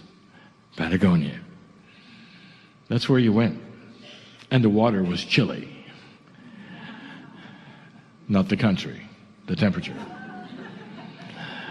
Now, I will reveal, finally, why it is that he is so enamored with whales. Because he knows a secret internally, one that you've been waiting for me to give you. And it also tells you where the null is right now for Mount Ida, the node. Whales, dear humanity, dear ones in this room, doctor, whales are the living crystalline grid. They are the ones that carry the crystalline grid into the oceans. They're the library of consciousness for this planet. You have known this. You had to know this. You have cherished them. You have laughed when they jump out of the water. You've looked them in the eye. You've felt their wisdom. Every country in the world, if they have any kind of sense, they would have an agreement not to kill this animal, and many of them do. This is revered. The humanity of the earth is starting to recognize the value of this animal. It is a multidimensional thing that they have. They carry what the planet cannot in the crystalline grid, the living crystalline grid. And you seek them out, doctor, and you make their noises and you want to sing to them. You want to even hang upside down in the water to emulate what they do. And this is why. Therefore, I will tell you that the null associated with a node that is crystalline is Mount Fitzroy in Patagonia. Doesn't it make sense? That's where the whales are. That's where the crystalline grid is for the living part of it, not the esoteric part of it. Now you know why the doctor makes whale sounds first. And that's what he enjoys the most. You have an affinity with this animal, don't you? Now you know why. The next time you see one, I want you to understand that they're more than you think. Much more. They've been saved from extinction, and they will continue to reproduce. But the place that they go to mate and have their children is important, because the children then receive the crystalline information. The very activation that you're making today goes right to them through Mount Fitzroy. And so it is. Right?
Greetings, dear ones. I am Kryon of Magnetic Servants. Impossible, some would say, that such a thing could be. That you would assemble in a place like this, and a human being would sit in a chair, and in would come energies from the other side of the veil. Well, I don't expect you to believe that. And instead, I will say, why don't you instead feel the love that is pouring into this sweet, sweet place? Instead of the words, why don't you just honor the fact that God is here? And that for these few moments of teaching and explanation, that if you hear nothing but the music and the drone of the human being who sits here, you will indeed be filled with Spirit. Would you let that happen? Could you suspend belief to such a degree that you would allow a brother, a sister, to speak to your heart today? Would you? A place so sweet. It's so safe. You can think whatever thoughts you want to. You can think the fears. Let them drop away, be swept up. That's what this place is about. Even those who do not believe that such a thing as channeling could happen, even you would be okay with the love of God coming in. Maybe touching your heart. We know who's here. We've expected who's here. Even those who say, I didn't know I was coming, or I've come with someone else, I will tell you there is no accident that you sit in the chair, dear human being. No accident. Indeed. For what you carry with you and your wants, your desires, your frustrations, known to God they are.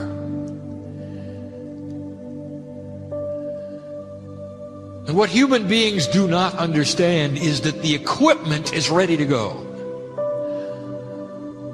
You are born with a duality, as my partner has spoken to you about. And in a darker energy of this planet, it's actually biased against you not to find God, not to discover the divinity within, not to see the interdimensionality of it. And so many of you say, well, I don't know what to do. How can I make something happen in my life? I really don't get it, you might say. And I'll tell you this, dear human being, I'll say it again. I'll say it as long as my partner can breathe it. I will say it, and that is, there is one step to ascension. And that is for the human being to sit down with pure intent when they're alone, speaking only to their higher self and knowing it's their higher self. Say, dear God, tell me what it is I need to know. I'm ready to start the process. And you don't have to know what the process is. Intent for something complex to begin is all it takes. Do not try to overanalyze what you must do next. How about you just sit there and love yourself? What about that one? Love yourself. Can you look in the mirror,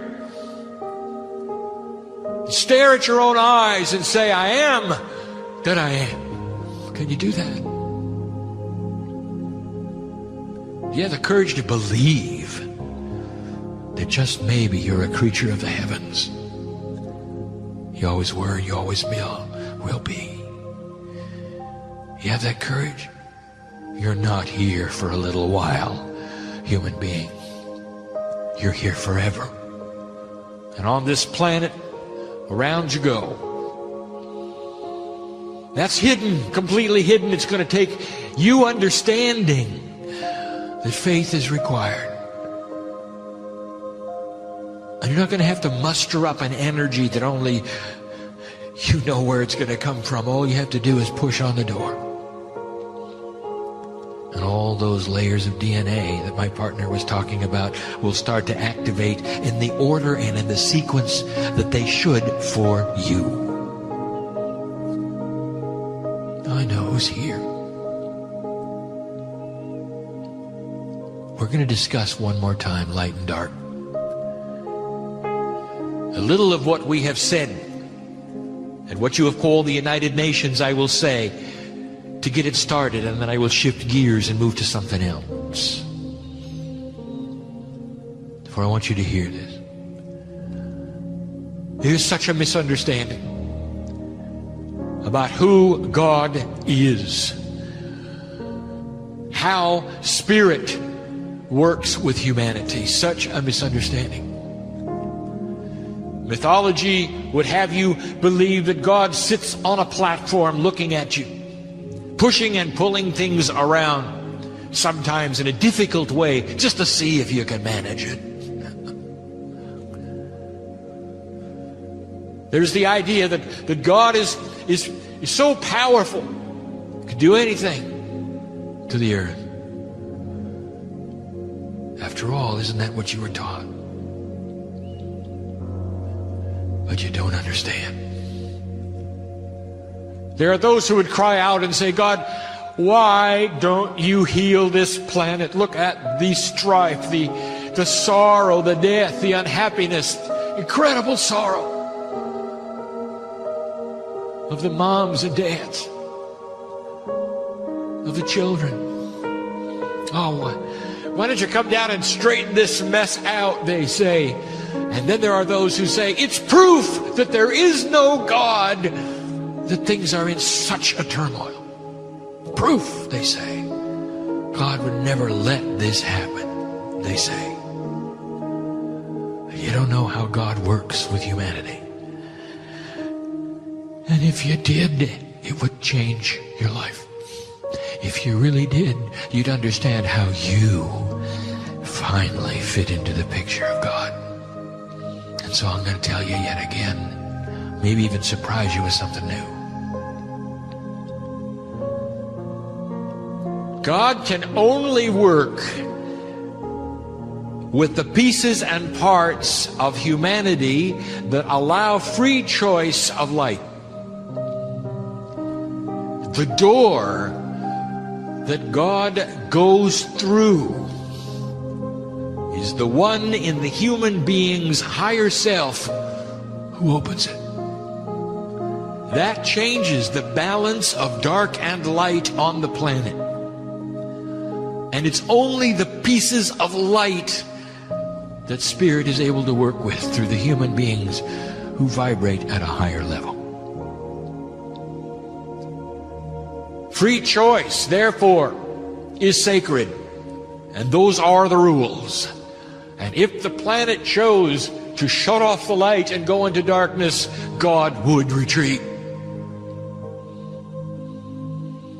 That is the way it is. And you have known this. It is your duality. It is what you came knowing at the intuitive level of your soul. Therefore, our encouragement to open the door is to let the light in and out of the human being. And we'll speak of this in just a moment, for I know I speak in circles. Let me tell you this. We can only work with the light that you have. But in these past 20 years, something has happened that has been remarkable. And that is the light itself has shifted. It is more intense. It is brighter than it was. So even though you might have the same number of human beings shining light as lighthouses, the light is more intense. It goes further. It affects more things. And that, my friends, is the definition of this new age. And you're feeling it, aren't you? What did you think when the Armageddon did not happen? What did you think with the Mayan information about 2012? Do you not see the changes afoot? Can you not feel the energy shifting beneath you?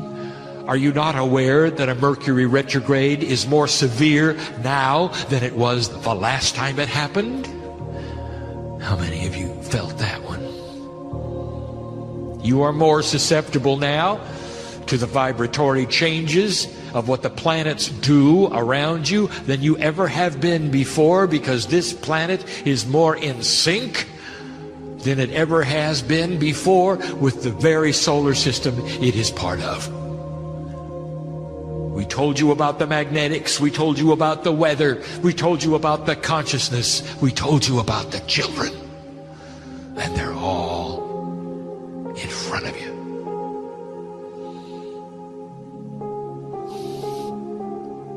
The light is brighter. What you see today in what you would call your Middle East is because the light is brighter. And you might say it doesn't look at all like there's any light at all there.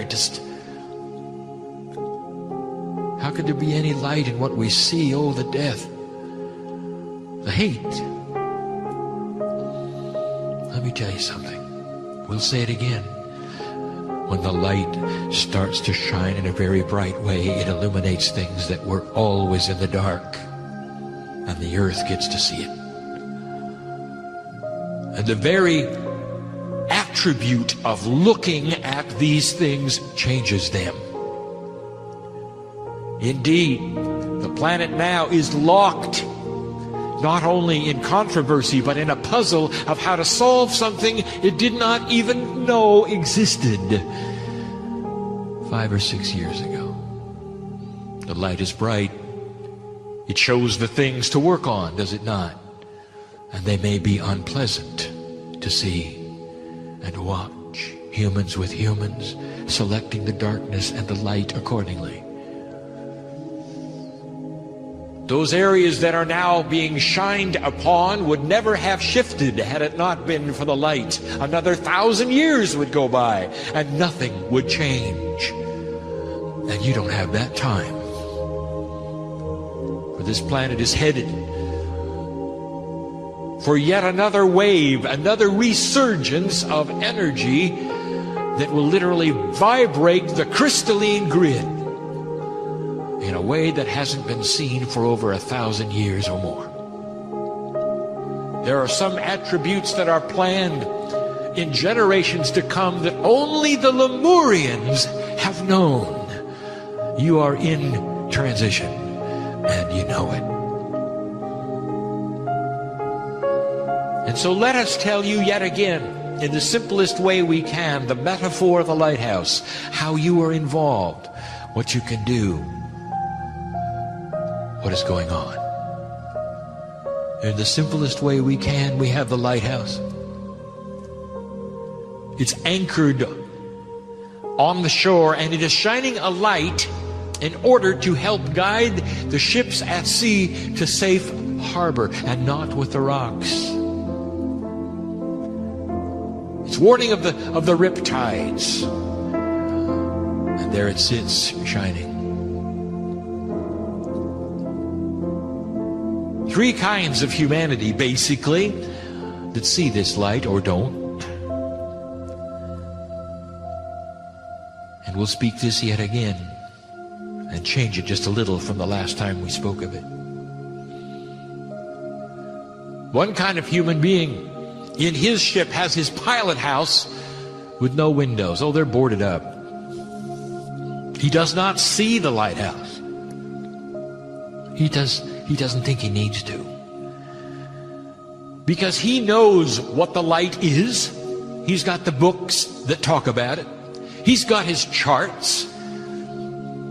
He has all of the tools. He doesn't need that new light shining in an odd place. So he's boarded up his windows, and he's going to steer with the mythology and the knowledge that he has. He always has used before, and he's going to make it. He says he always has. Then there's the second kind of human who says, well, I have the mythology, and I have my maps, and I have my compass, and I'm going to do the same thing as that first one is, but I might get in trouble, so I've got blinds that I can raise quickly if I get in trouble, and then I'll look at the light. And there's the third kind that says, I really need that light. I'm even going to take the glass out of my lighthouse. I need to feel it. I want to breathe it in. I'm going to follow that light. Now let's back up a moment and analyze some of these things and what they mean. And in doing so, I'm going to reveal to you the real differences of what is going on today in this attribute you call earth. Some of you have noticed that the way things work has changed. Feels different. Swimming upstream, some have called it. Meditation seeming like tuning into another channel. Things are not working quite the same as they did, are they, healer? Trying to get abundance in your life is seemingly to grasp at fairies as they pass by. It's just not working like it used to. And some of you know the other side of that. You've tuned into the station and you're now working it very well. But you're aware of the changes, aren't you? It's not like it used to be. It's not like it used to be because you shifted the reality of the planet back in 1987. Reality is not going to match the maps that you used to have, you see. It's a safe place. We can talk about that. The human being who puts the boards up around his pilot house and says, I got the maps, I got the traditions, I've got the mythology, doesn't believe anything's changed until they end up on the rocks. Can't believe it. They're not around to talk about it. Shocked they are when the maps don't work anymore. The ones who only use the light when they're in trouble, they're shocked too, because by the time they realize they're in trouble, they're on the rocks.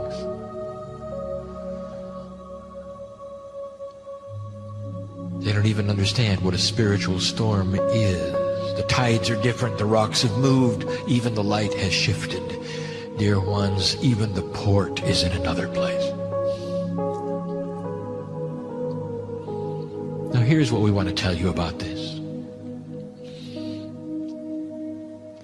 All of those who are humans trying to navigate these three attributes are loved, they are family, they're respected, and the majority of them will flounder. Now, that doesn't mean that they're going to die on the rocks. It just means that the rocks of life are upon them, as they always have been. It means it's going to be harder for them to open up the wheelhouse, the pilot house. Harder for them to do this. I finally see where the light is. And we've said this before. The 90% of Earth falls into the first two categories. And you can look at them, and you can see the difficulties, and you can see the sorrow, and you can see the pain, and you can see the drama of their lives. What about you? You wouldn't be here unless you had some vision of what the light was, would you? Would you sit in these chairs and be listening to this if it were not so? Listener who is not here, let me ask you this. Why are you listening to this? What is it about your choice? You think God doesn't see you there listening? It's not in the time frame as those I appear to be talking to right now. There are thousands of you who are not here in 3D right now. And I know who you are right now. It's your now, isn't it? Which one are you? Have you discovered in your personal life yet what it's like to push on that door and let God in? Or have you boarded it up and you're going to take God on your terms? And if you do, I'll tell you, it's a difficult life. Wouldn't it be nice to drop the burdens? This is basic. This has been taught in many, many ways for a very long time. And I'm telling you, one of the things that happens when you follow that light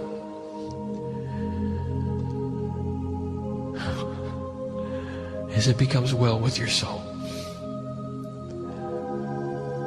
Peace where there was no peace. You start to change. You start to change who you want to be with and what you will say to those. You start to be non-judgmental. You start to have compassion. Even those things politically that you would not believe or even visit or even listen to, suddenly you are hearing them because you are more balanced to hear both sides. You are not one-sided. At least you listen. This is what is taking place. I am telling you this. Dear human beings, the light of this planet is created by those who take down the shutters. I'll tell you that in a minute, even more in a minute. How's your personal life? What would you like out of today in this safe place? Would you like to take some of this energy, this angelic sweetness home with you? I want to tell you something you may not be aware. You brought it in with you. You just didn't activate it. It's not Kryon. It's the energy of the sister and the brother that you are.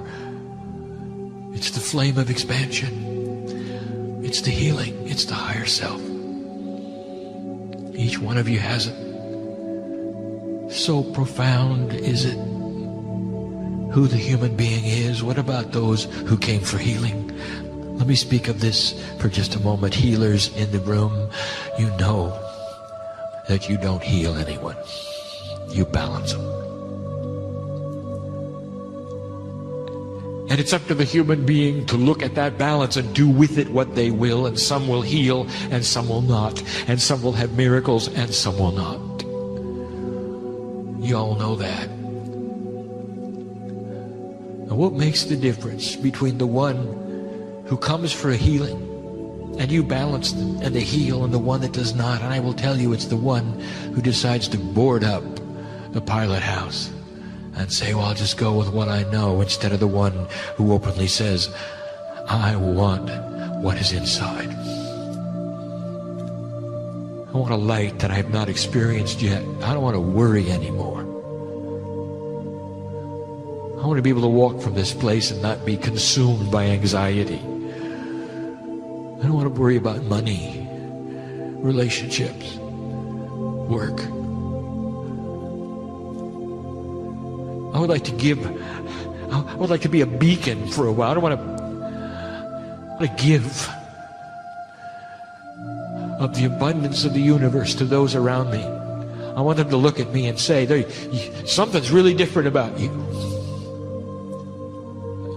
Maybe that's what you're saying today. Oh, you came to the right place. Listener, you came to the right place. This is for you. Why don't you sit there for a minute and really take in what I'm saying? You have divinity inside. It's like a jar waiting to be unscrewed with free choice. And if you don't unscrew it, nothing bad's going to happen. It's just that jar is going to be tossed by the waves like it has been all your life. But when you unscrew that jar and out comes the divinity and you start the process, I will tell you, you are in charge of the waves. And it's a big difference. And this is scriptural, and you've heard it, and the masters have taught it as long as there have been humans. You're in charge of your own destiny, your own drama. or non-drama if you choose. Why don't you just drop all that?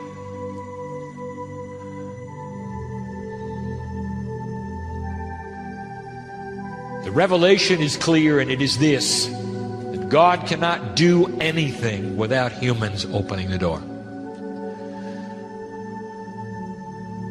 More than just free choice, we tell you this, that as you push upon that door so you may help yourself on this planet to find the divinity inside, what takes place is that on the other side of the veil there is a push back, and the light goes through the crack,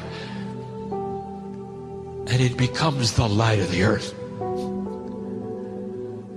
And if you want to know who God is on planet Earth, it is a collection of light workers that are sitting here and are listening to this, and who are reading this, who are letting the light out of that door onto the planet to shine greatly.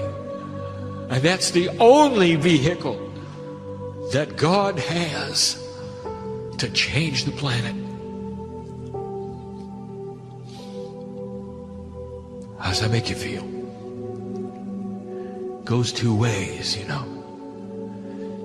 So God does not sit on a throne, toy with human beings, stir the light in the dark. God waits for free choice. When you open the door, the light streams out, and that's the light of the earth. Less than 0.5% of you have to make the choices to do this for peace on earth. I'm telling you yet again that the light that you carry is stronger than any darkness on the planet. It is active. There's no such thing as darkness when any light is there. Did you notice? The very concept of darkness leaves when one match is struck. That's the power you have to let God into the earth. Now let us speak of the obvious. A channeled message is before you. What gives Spirit the ability to come into this place and speak freely to you of these things? What is it that allows Spirit to move through this place and touch you and your heart and your shoulders and your head? And I will tell you, because you, by your sitting here, dear ones, in this place called Manhattan, have opened a door.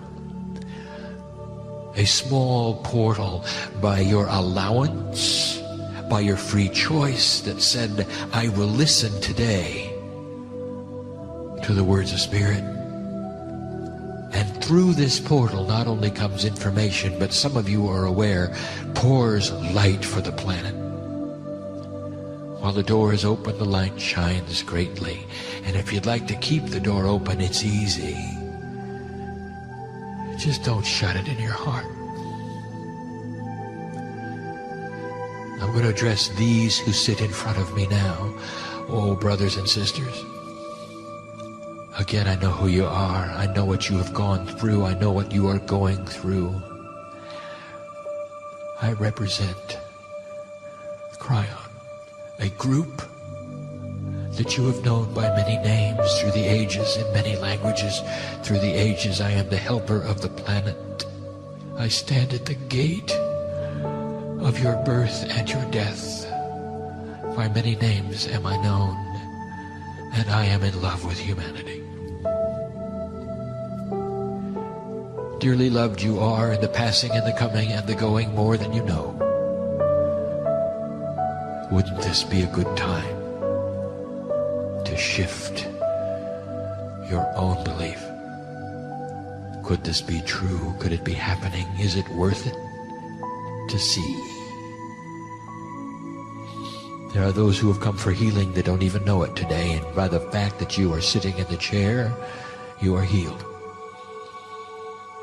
I count now 4 of you who will leave differently than you came, and you know who you are. It's why you showed up. There are now 5. And so, light worker, can you celebrate these who have been healed this day? Can you? Can you say softly to yourself, quietly in your own mind, thank you?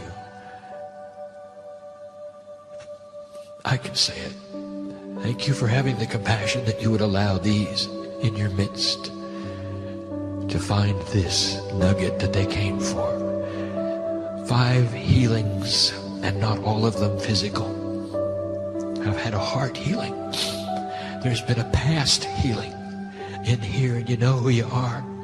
And I'll tell you, you don't have to wake up in anxiety anymore because God is with you.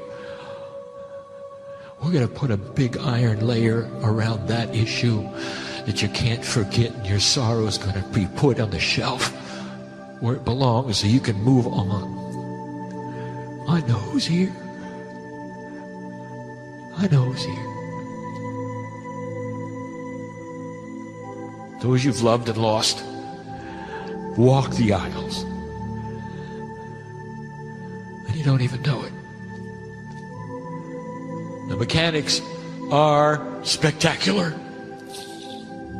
And you don't even know it. Limited are you in your sight, but not in what you can feel in your heart. And so it is this night that I have come with this information yet again about darkness and light. And so it is again I have come to reveal how God works with humanity. And so it is I have come yet again to wash your feet and to tell you, I'll see you again. And when you do, we'll talk about this day. And we will intermingle energies as we've had so many times and done so many times, Lemurian. In